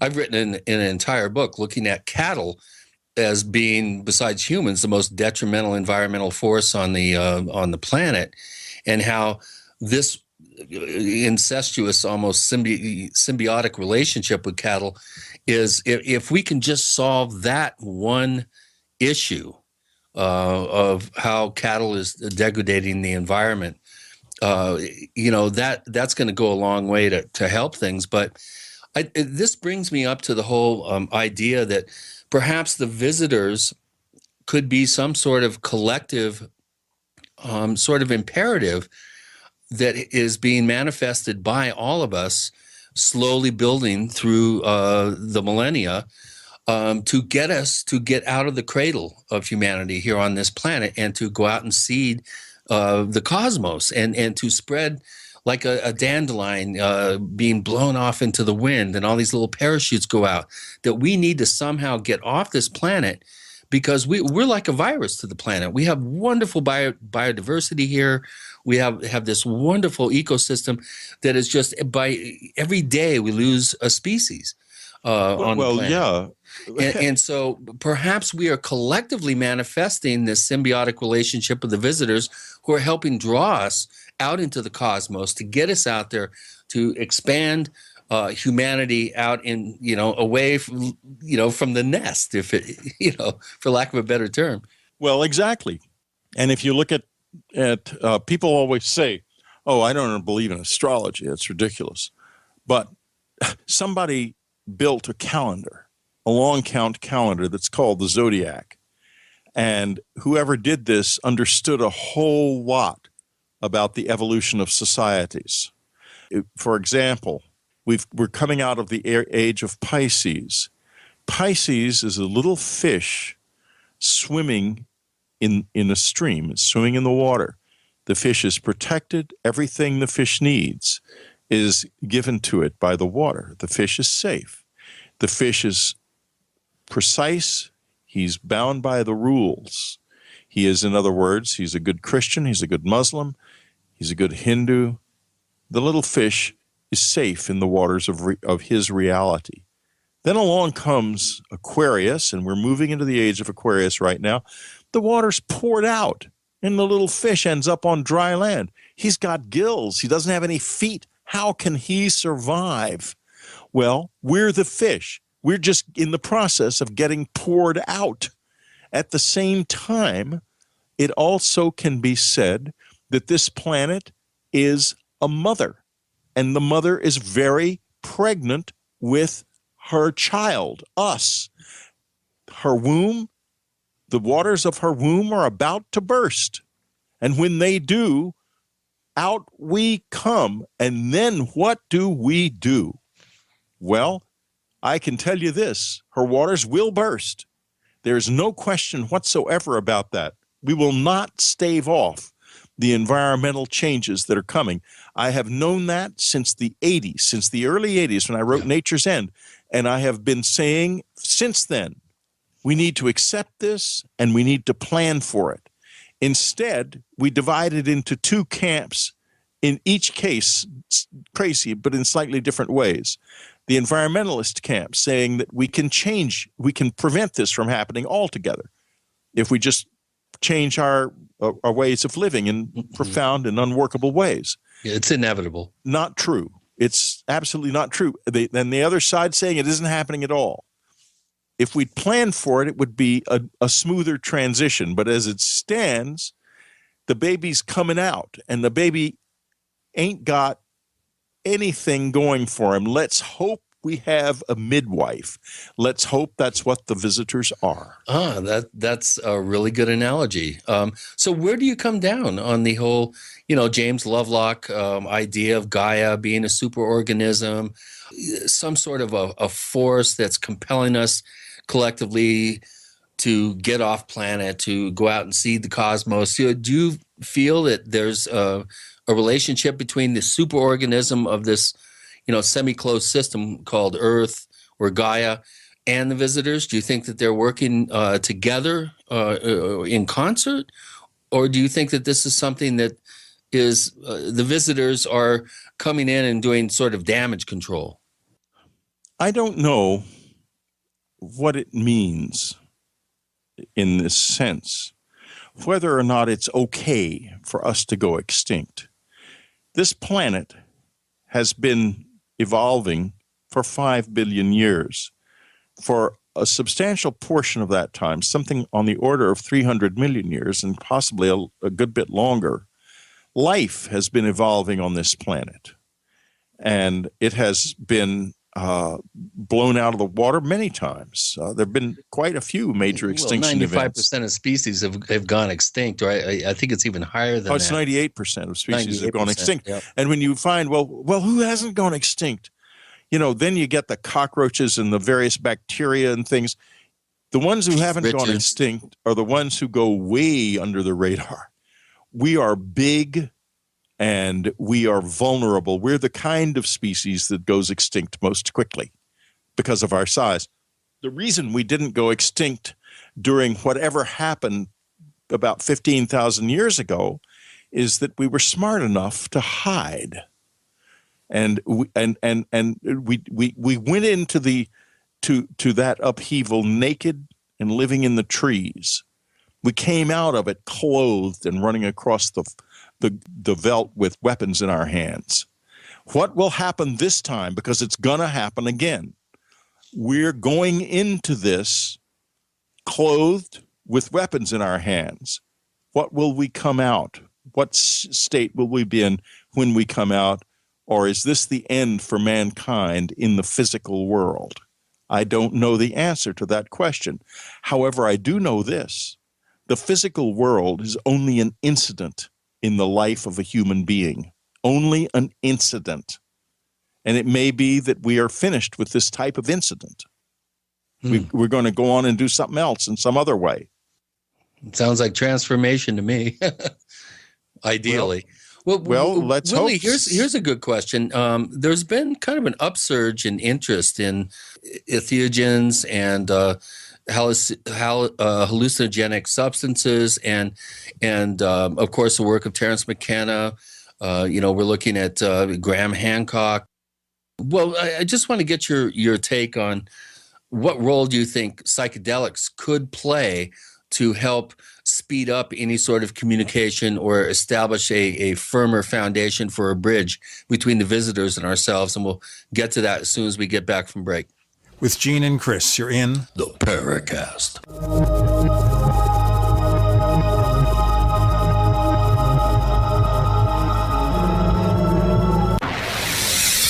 You are listening to GCN. Visit GCNlive.com today. First came Attack of the Rockoids, and it was a critically acclaimed success. And now there's The Coming of the Protectors. A former military intelligence man is contacted by a space woman in a dream that turns out to be a nightmare because evil forces on her distant planet are planning to conquer the Earth. This is gripping science fiction of the classic kind. Attack of the Rockoids and The Coming of the Protectors. Find out more at rockoids.com. That's Rockoids, ROCKOIDS.com. As you know, neighbors, web hosting can be pretty cheap, but not all hosting is the same. DreamHost wins Best of Awards year after year. You get unlimited disk space, unlimited bandwidth, and even the low-cost plans put your sites on high-performance SSDs. Want to know more about what DreamHost has to offer? Go to technightowl.com/host. Once again, that's technightowl.com/host. Are you worried about your mom or dad living alone in their house? Hi, I'm Joan London. Listen, I know how difficult it is to find senior care for someone you love. That's why I recommend a free service called A Place for Mom. They are the nation's largest senior living referral service. Call A Place for Mom today. To receive free information on senior living communities in your area, call A Place for Mom at 1-800-704-6182. A Place for Mom offers free one-on-one advice from local advisors and a personalized list of senior living communities you can visit. If you have questions about senior care for your mom or dad, there's a place for answers, A Place for Mom. Call A Place for Mom in the next 10 minutes to get your free ebook on financing senior care as well as free information on senior living communities in your area. Call 1-800-704-6182. That's 1-800-704-6182.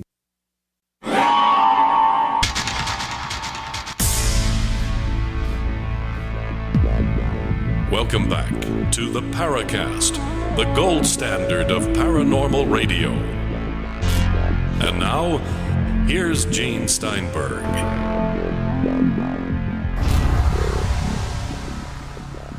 So, a long question there from Chris about the influence of hallucinogenics. It takes me back to the 60s. I don't want to get into that into too much detail. Well, I have personally never done hallucinogenics or anything. I've never even smoked marijuana. I was in a room once where people were smoking grass, and it made me dizzy, and it was not comfortable. And so I've just never gotten involved in that. And I would think that actually I would need to, considering what's happened to me, why would I spend the money on hallucinogens? But you can just grow them in your closet. Well, they came out of my closet on their own. I didn't need to grow them. But in any case, what worries me about the use of hallucinogens, and I'm limited in my ability to respond because I have never done it. I'm like a priest advising someone on marriage, here. I would think that there is the danger that you may be looking at events that are exclusively inside the mind that the drug has generated, and you can never know whether or not that's true. There was some very interesting research done at the University of New Mexico. I'm sure you're familiar with it. Rick Strassman, of course. Rick Strassman, yeah, of course. And you've probably even had him on the show. In any case, one of the conclusions he initially came to was that the people in his program who were taking high doses of DMT under his supervision in a federally sanctioned program, the first one in many years, were actually observing the unfolding of another real world, another, presumably a parallel universe or something. It's fascinating, and maybe it's true. I had an experience one time that may suggest the presence of a parallel universe, and also much more than that, because this was a real mind bender. I woke up in the middle of the night, and you know about out-of-body experiences and Bob Monroe, journeys out of the body and so forth. Well, the body was out of me. I was in bed, but there was no one there. It was just the bed. I was out of my body, but my body had gotten up and left, leaving me behind. My consciousness was in the bed, but not my body. That's and I scary. thought, wow. Oh, wow. Now this is really a reversal. I've lost my body. What am I going to do? Where has it gone? And I thought I'd better look for it. And I got out of the bed. I felt like I was getting up, but I was invisible. I couldn't even see my own body. It didn't exist physically. And as soon as I tried to move, I immediately began to go down. I went down through the ceiling, and there was my body. My son was asleep in his bed, and there was a little boy there. His little friend was with him. They were in our country house. They were in the bedroom below ours. And he's sitting there up in the bed, looking up at my body, and they're talking. Then I'm in my body. I have no idea. He's looking at me expectantly, like he expects me to say something else. I don't know what to say. So my son is now awake. And so I say, well, good night, boys. And I go back upstairs. And I sit on the bedside for a while thinking, what in the world was that about? Morning comes, I wake up, I tell Ann, I told her everything that happened. I was religious about it. And I told her all the details. And we go down to make breakfast. We have no idea. We're beyond saying, oh, it must have been some kind of a dream. We just at this point, we're just sort of rolling with this stuff.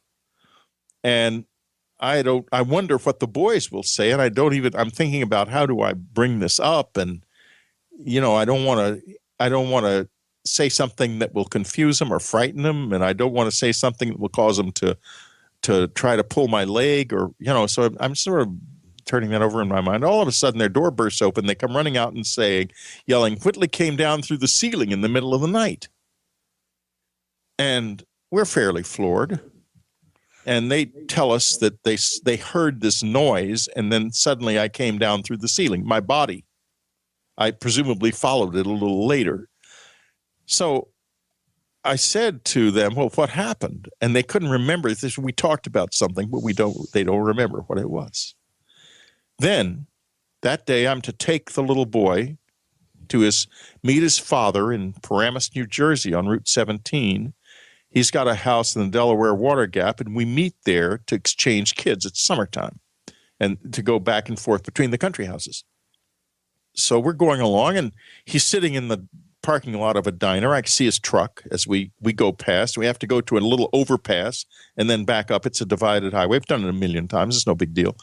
I go into the exit to the overpass, and it's not an overpass. It's an underpass. It goes down. And I think, what in the world? This isn't even, where am I? I've never seen this before, and I know this area like the back of my hand. I get off at the next exit immediately because I have no idea how this happened or where I am. We're in this very strange, extremely odd neighborhood. Big trees, big lawns, and these low sort of sandstone buildings way back up in the lawns with serpents in bas-relief on their surfaces and low arched doorways. And the little boy starts trying to open the locks. It's automatic locks and he keeps flipping his lock open, and I keep closing it because I'm afraid he's going to jump out because he's obviously reacting to this bizarre situation in panic. I drive around helplessly in this neighborhood thinking, what the hell am I up against here? Until I finally see in the distance a rough area, open area. I drive toward it. I can see cars beyond it. I drive off through the rough area. The cars turn out to be on Route 80, about 20 miles from where we left the highway. I get on Route 80. I get back on 17. I go back up 17. By this time, the father is standing in the bed of his pickup looking for us because, he saw us pass and we never came back. The boy so far has said nothing. I have said nothing. The father is an extreme skeptic. I really hope that the boy doesn't say anything about this to his dad. He jumps out of the car and goes running across the parking lot yelling, Daddy, Daddy, Whitley just took me on a trip through the Twilight Zone. So I leave you with this. We looked all over for that neighborhood, the four of us, and never found it. I leave you with this. You talk about different worlds, Rick Strassman's subjects' experiences, parallel universes. We live in the middle of a great unknown. Ain't that cool?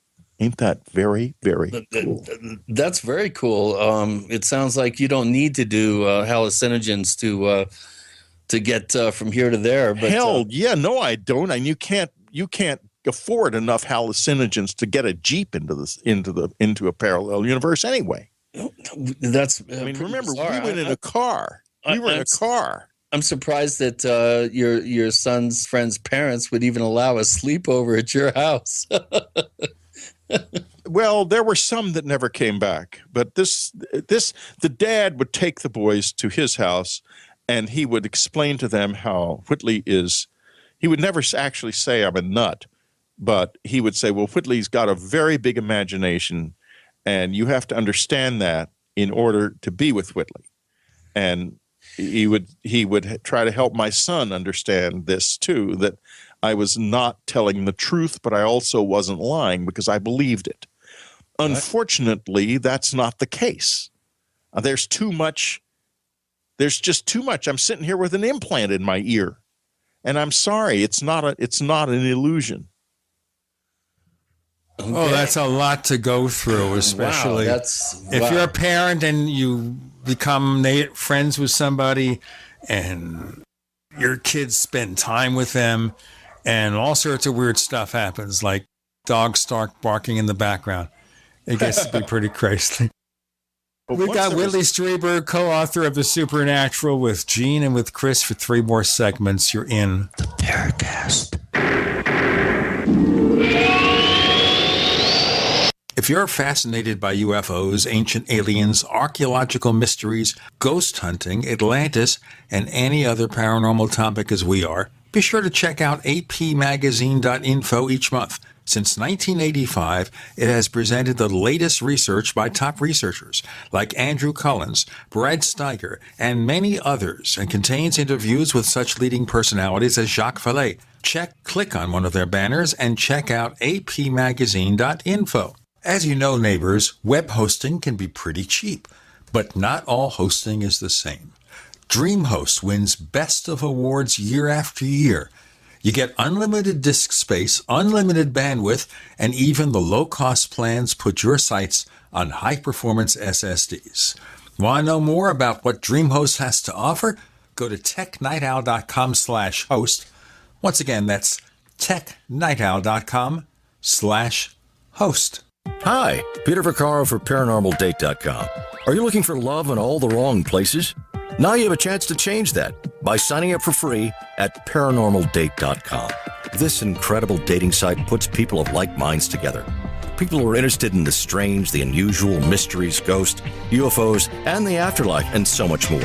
ParanormalDate.com was developed for you, people seeking a viable alternative to the other dating services.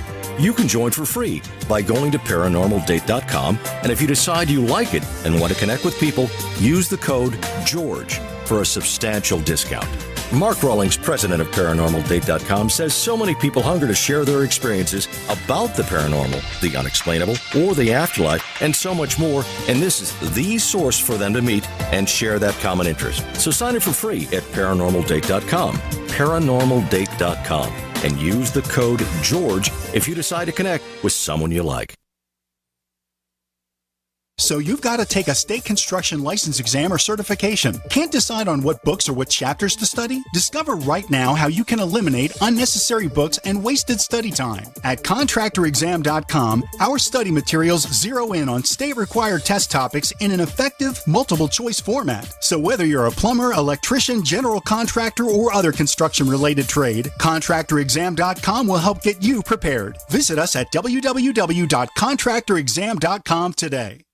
For over 5 years, you've been hearing about the Berkey Guy, so you may know a few things about him. For example, you are well aware of the superior quality and effectiveness of Berkey water filters and accessories. But did you know the Berkeys have had independent lab tests done to prove just how effective they are? It's true, and he can email you the test results. Just visit GoBerkey.com. You may also know that the Berkey Guy has helped tens of thousands of people get better prepared. Now here's something you may not know. GoBerkey.com has amazing specials and deals all the time on a wide variety of survival and preparedness products. Most ready to ship same day.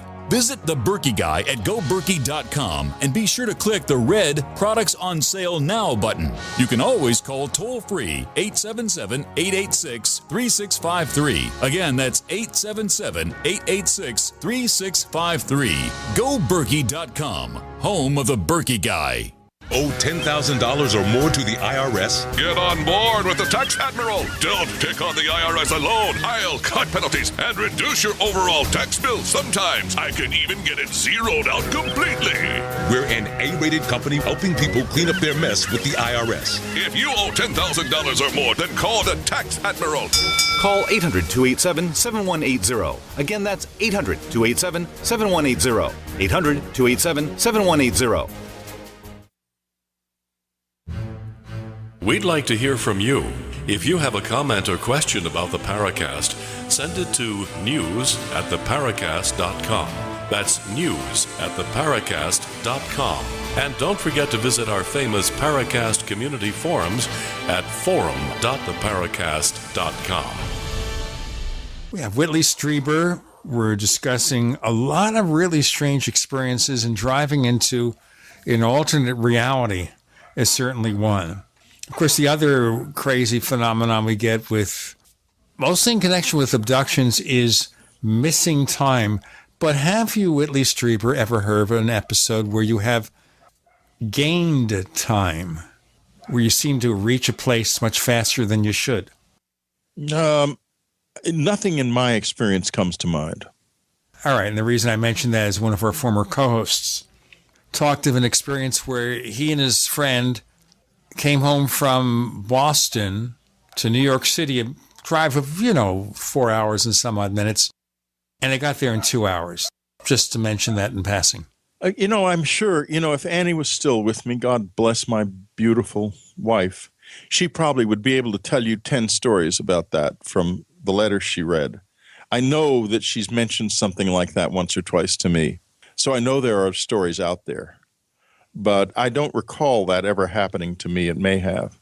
I don't know. If it did, it didn't make much of an impression. Yep. I've had, in my personal process of being an investigator and interviewing people and fielding reports, I've had 2 or 3 examples of that, sort of a compressed time where people arrive in an impossible short time compared to a regular trip from point A to point B. But this kind of brings me to another area which I think is a little bit lacking in the literature. You don't see much mention about the connection or potential connection with the occult and the visitors. For instance, the Alamantra working done by Aleister Crowley back in, I think, 1919, where he manifested through a series of very complicated rituals, allegedly, a small diminutive being named Lamb, who, as far as I know, that drawing that he did of Lamb is the earliest depiction of what we now commonly refer to as an alien gray, all the way back in 1919. What role do you think the occult plays in any of this? Do you think that there's any sort of credence to Jack Parsons and L. Ron Hubbard doing the Babylon working in the Mojave in 46, opening up a portal, allowing the visitors to come through en masse, for instance? Where do you come down on the occult involvement? Well, I think from my experience that if you show an interest in the visitors in the right place and time, they may respond. But I think that we make a grave mistake when we assume too much about why they responded. In other words, when you say a loaded word like the occult, then you immediately open up a whole phenomenology, which is just that. It's a phenomenology. It's not necessarily reflective of reality at all. And he saw something that he drew a picture of. And I've seen things that I've had pictures drawn of that look similar. And does that mean we saw the same thing, or that using occult practices I might be able to conjure the visitors? Well, actually, yes, it does. And for the reason I stated in the beginning, if you're in the right place and it's the right time and you do something indicating an interest in them, they might show up. I mean, John Dee had similar experience in a graveyard. And the visitors to this day and at our cabin are heavily involved with the dead. So, yeah, it's all of a piece. But don't assume, I think it's wrong to assume that because of the fact that you can occasionally draw their interest with occult rituals, that that's somehow or another means that the occult, all of the occult beliefs are true. It doesn't. It only means that you were in the right place at the right time, making a noise that they noticed. Well, you've mentioned several times now a connection with the dead. Now, this is something that we discussed in our last show with Eric Willett, the author of Illuminations, which I highly recommend, as I do your book, The Supernatural. We're kind of going down the same sort of parallel track here. And you mentioned the dead. How explain your intuition about a connection with so-called disincarnate past beings, the whole idea of ghosts and that whole thing, and how it may be connected or appears to be connected to the visitors. Annie walked out of her office one afternoon during the time when we were getting letters in huge bags from the post office, and she and her secretary at that time, Lori Barnes, were reading them all. She walked out and she said, "Whitley, this has something to do with what we call death." And that was a critical insight, because it led us into some fascinating material, because she also had the ability to, we decided we would try having groups up at the cabin, because we thought that the visitors were showing up there so much. Why wouldn't they show up with other people there besides us? I mean, so we decided to give it a try. Anne had an uncanny ability to know who the visitors would react to and who they wouldn't. And she picked people seemingly completely out of a hat.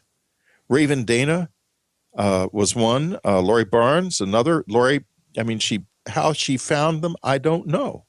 But she did, and she said, well, let's invite Raven up to the cabin. Let's invite Lori. Other people, she identified other people from time to time, and we would have these groups up there. And to give you an example, one of the groups at the cabin, they're sleeping upstairs in the living room, are 4 people on cots and so forth, sleeping in quotes. Downstairs in the basement, there are 2 people who really are sleeping, a couple who are not married, but they are going to be, and so they're in the private basement bedroom. Here's what happens during the night. Upstairs, there is a magazine editor who has promised, he is editor of a very prominent magazine, to write of his experience in the cabin if the visitors show up. So he's there, and they do. The little blue guys I call kobolds in Supernatural show up, and they jump around in the living room, and it's dark, but the people can still see them, and nobody can move, but everyone can still talk during this exhibition. And it is literally that, an exhibition. They are literally walking and jumping around, like, as one of them put it in his the story he wrote about this, they're jumping around like a bunch of acrobats. Meanwhile, in the basement, the couple wakes up, and what do they see? Standing at the foot of the bed is an old friend of theirs who died in 1983. This is now 1988, I guess, in the Mexico City earthquake of that year. This is a good time to have a cliffhanger, right? The person appears in front of their bed, and we'll continue our next segment with Whitley Strieber and Gene and Chris. You're in the Paracast.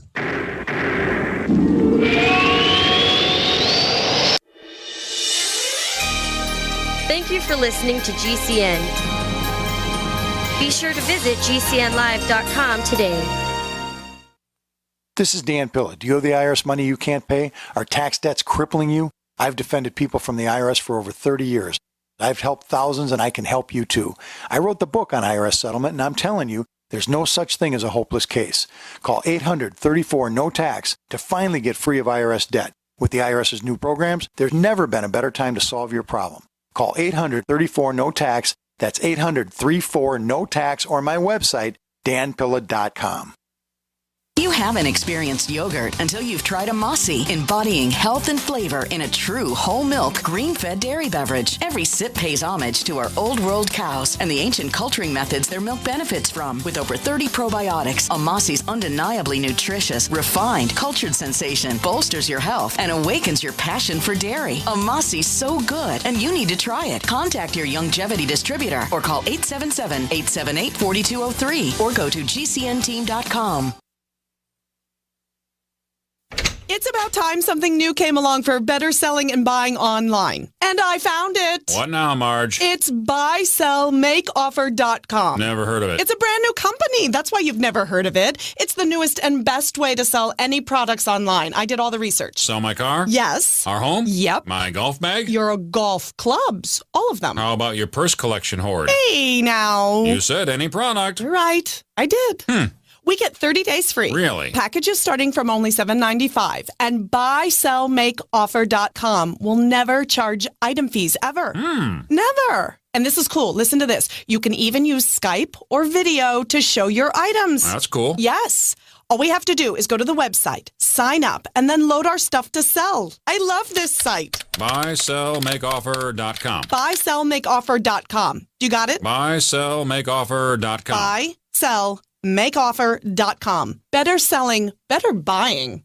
By now, you know that wireless technology like cell phones do in fact pose dangers to the health and privacy of everyone. Blockit Pocket's wide range of products are unmatched in providing the protection you deserve. No scare tactics, just common sense. BlockitPocket.com offers quality American-made options to alleviate and eliminate these invisible dangers. Learn more at BlockitPocket.com or call 888-315-9618. BlockitPocket.com, enhancing health and privacy. This is a healthcare alert from the Pain Relief Hotline. If you, a family member, or a loved one suffers from knee, back, shoulder, or ankle pain and have Medicare as your primary insurance, we've got great news. You don't have to suffer any longer. You can immediately qualify for a pain-relieving brace at little or no cost to you by calling our 24/7 Pain Relief Hotline at 866-389-0620. Delivery is free and all paperwork is handled for you. If you are on Medicare and have knee, back, shoulder, or ankle pain, don't wait. You can qualify to immediately receive a pain-relieving brace at little or no cost by calling our 24/7 Pain Hotline now at 866-389-0620. Our representatives are standing by 24/7 to take your call and rush you your pain-relieving brace at little or no cost to you. Shipping is free and all paperwork is handled for you. Just call 866-389-0620. That's 866-389-0620. Again, 866-389-0620. No other network provides the level of customer service we do. When it comes to radio advertising, we are your one-stop shop. And no matter how big or small your business is, we can help. Email us at advertise@gcnlive.com, and an experienced advertising executive will help you take the first step towards driving more customers to your business or website. Advertise@gcnlive.com. Easy, affordable, effective.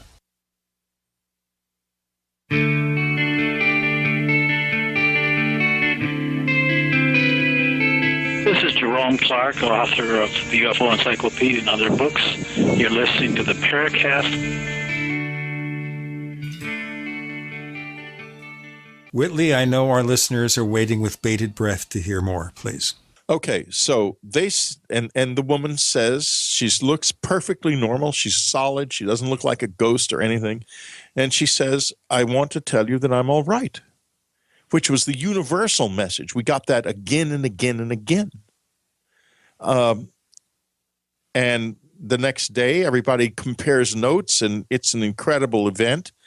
The magazine editor chickens out and won't publish it because he says it would ruin his career. So it doesn't get published, and the visitors, I think maybe they showed up because they wanted that published. And maybe they'll be angry at me, but they never showed any anger at me. In any case, that was one example. Another example. Another group is at the cabin. Laurie Barnes is among them. Raven Dana is among them in this group. Laurie's out walking in the afternoon on the road in front of our cabin, and suddenly there's her brother standing there. And he says, Laurie, and she says, Gene, or whatever his name was, I'm not sure I remember his name. What are you doing here? Because he had disappeared 20 years before, and the FBI finally closed the case and just left him as a missing person. And he says, I want you to know that I'm all right. And at first she doesn't realize he's even a ghost, if you could call him that, because he's so solid looking.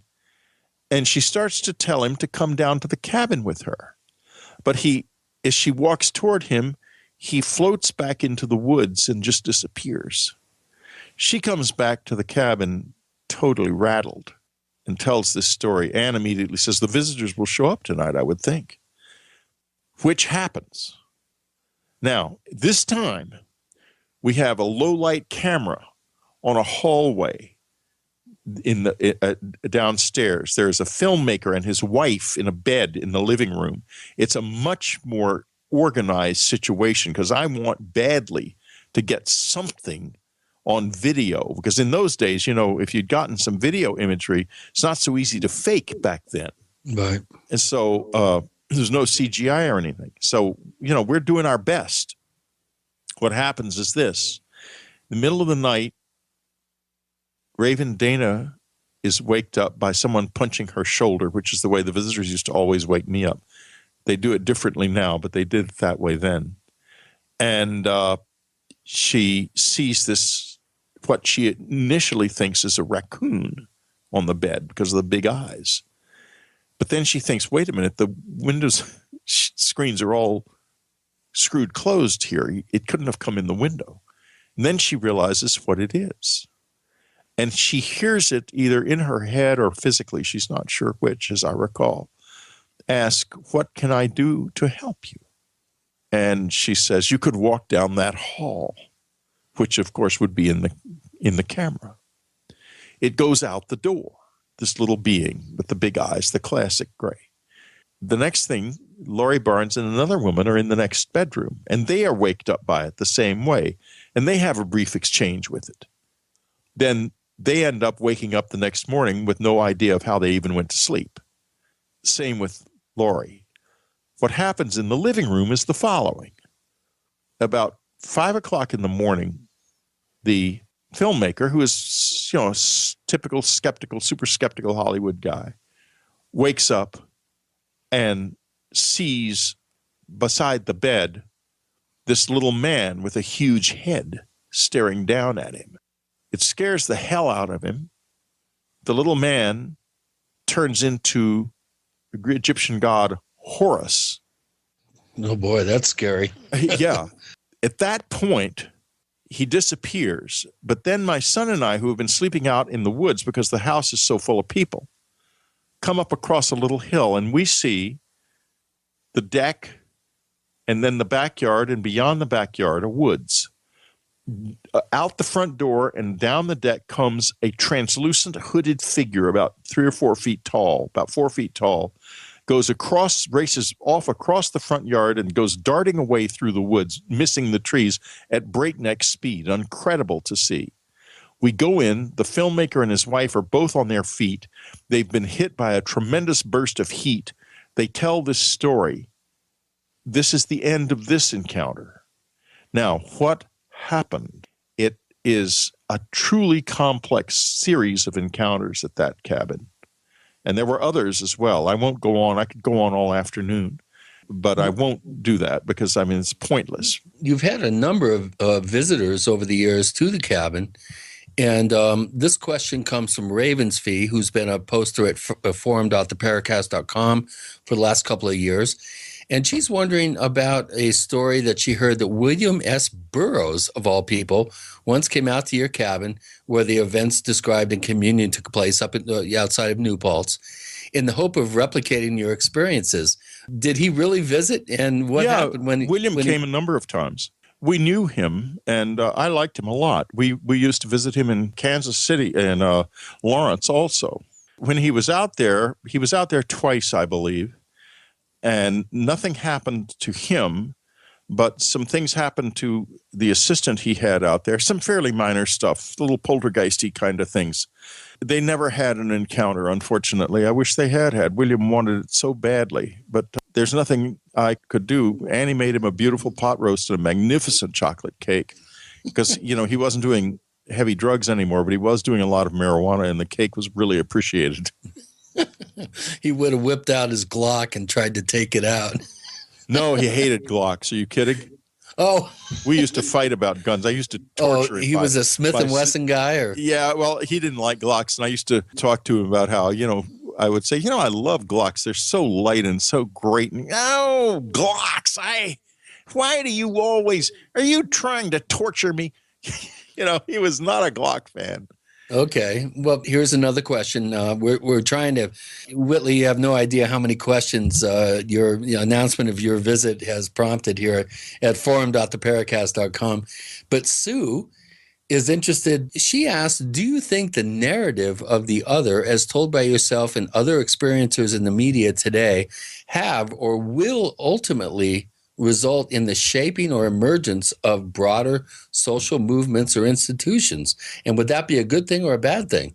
This kind of harkens back to the idea of, the whole idea of evolution of maybe a 21st century religion supplanting the outmoded control structures of religious institutions in the past. We don't need another religion. We've done that too much already. And part of what Supernatural is about is to try to deflect that, because it could happen. Good answer. It could happen.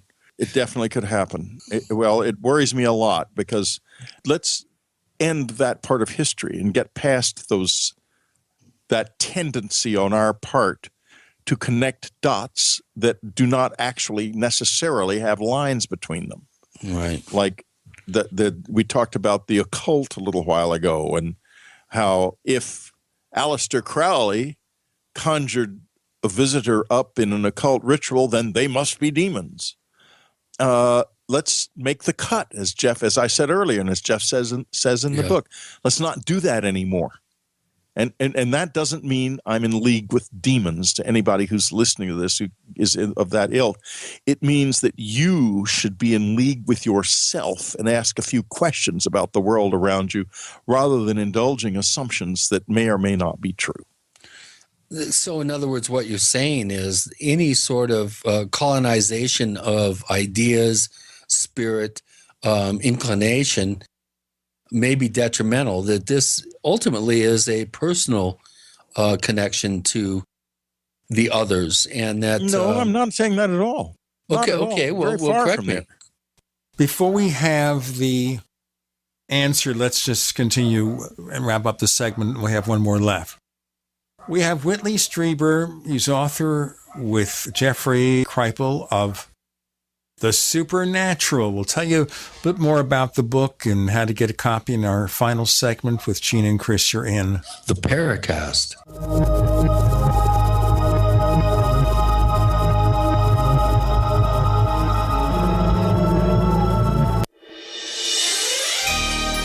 Thank you for listening to GCN.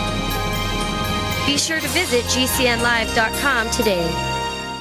Graphic Converter is the image manipulation tool for the rest of us. It does not use any database. You get full control of all your files. Want to view the images of a folder? Drag it into Graphic Converter and a powerful browser opens up to show your image files. You could use it for slideshows. You could use it to import images from digital cameras or from scanners. Need to do some image editing? You can do that too in Graphic Converter. Also print catalogs. Convert from so many formats I can't even list them. Download now to see if Graphic Converter is good for you, like 1.5 million other users. Guess what? You could save money when you buy Graphic Converter. Use the coupon code NIGHTOWL. Use the coupon code NIGHTOWL to get a special price for Graphic Converter. Go to lemkesoft.com. That's LEMKE soft.com. lemkesoft.com.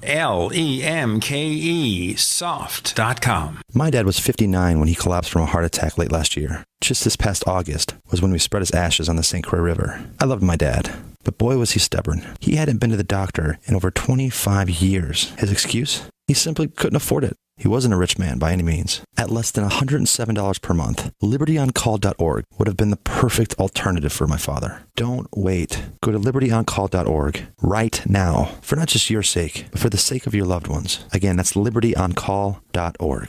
We use mobile devices right against our bodies every day, but growing scientific evidence has emerged showing serious health risks associated with exposure to EMF radiation emitted from these devices. The solution is Defender Shield, the most effective mobile radiation shielding ever developed. Defender Shield blocks virtually 100% of EMF radiation from cell phones, tablets, and laptops, and starts at just $64.99. Buy now at DefenderShield.com. For 10% off, use promo code GCN. DefenderShield.com, the worldwide leader in mobile radiation shielding. Are your Google search results killing you? Unflattering content in blogs, news articles, online reviews, social media, or other sources can jeopardize your reputation, your business, and your livelihood. Let Reputation.com help. Our patented technology will make the truth about you more visible while pushing down unwanted negative content. Improve your Google search results. Call Reputation.com at 1-800-831-0771 for a free consultation. That's 800-831-0771. Winter has just begun, and are you already tired of being cold? How would you like to never be cold again? This is Dale with Fortress Clothing, and I'm here to tell you, you will never be cold again with Fortress. If you're tired of freezing your butt off, elk hunting, sitting in a tree stand, deer hunting, winter camping, fishing, ice fishing, no longer fear the cold. If you snowmobile, ski, snowboard, get Fortress. Sledding with the kids, shoveling the walks, shopping, or if you or your spouse get cold feet at home, get Fortress. If you're stuck outside working in the cold or find yourself in an emergency situation, get our winter bug out bag and you will never be cold again. Fortress is the answer, so quit complaining and go to fortressclothing.com. It's a mid-layer garment that goes with anything you want to wear. Enter coupon code RADIO and get 20% off any item. Go now while we still have inventory. FortressClothing.com. Paid non-attorney spokesperson Adam Pulaski of the Pulaski Law Firm with principal office in Houston, Texas is the attorney responsible for the content of this ad. This ad is not legal advice, and the choice of a lawyer should not be based solely upon advertisement. Services may not be available in all states. Attention Xarelto users. If you or a loved one took Xarelto and suffered a serious bleeding event, you may be entitled to financial compensation. Xarelto is a popular prescription blood thinner used to prevent blood clots and protect patients from strokes. These serious bleeding events have led to numerous cases of hospitalization and even death. Phone lines are open 24/7. Call 800-261-0937. That's 800-261-0937.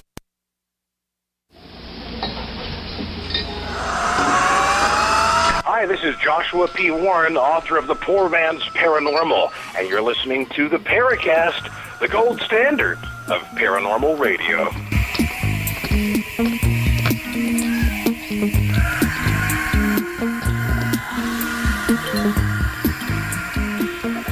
Chris, you sound much calmer this time. Whitley, you were about to provide an answer.